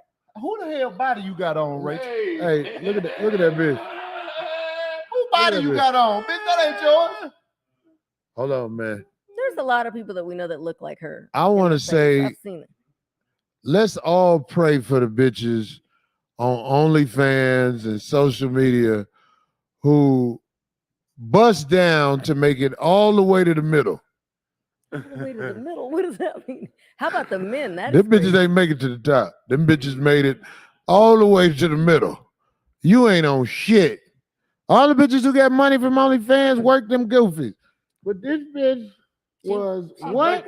What was she? She's working it. She was remember the ex-president of the NAACP in She- that city. What city was it? It was something in weird. DC. Yeah, it was Seattle? Yeah, and she went to HBCU or something like that, and she just identified as Mhm. black. Yeah, and she said that. And she married a brother and adopted his kids.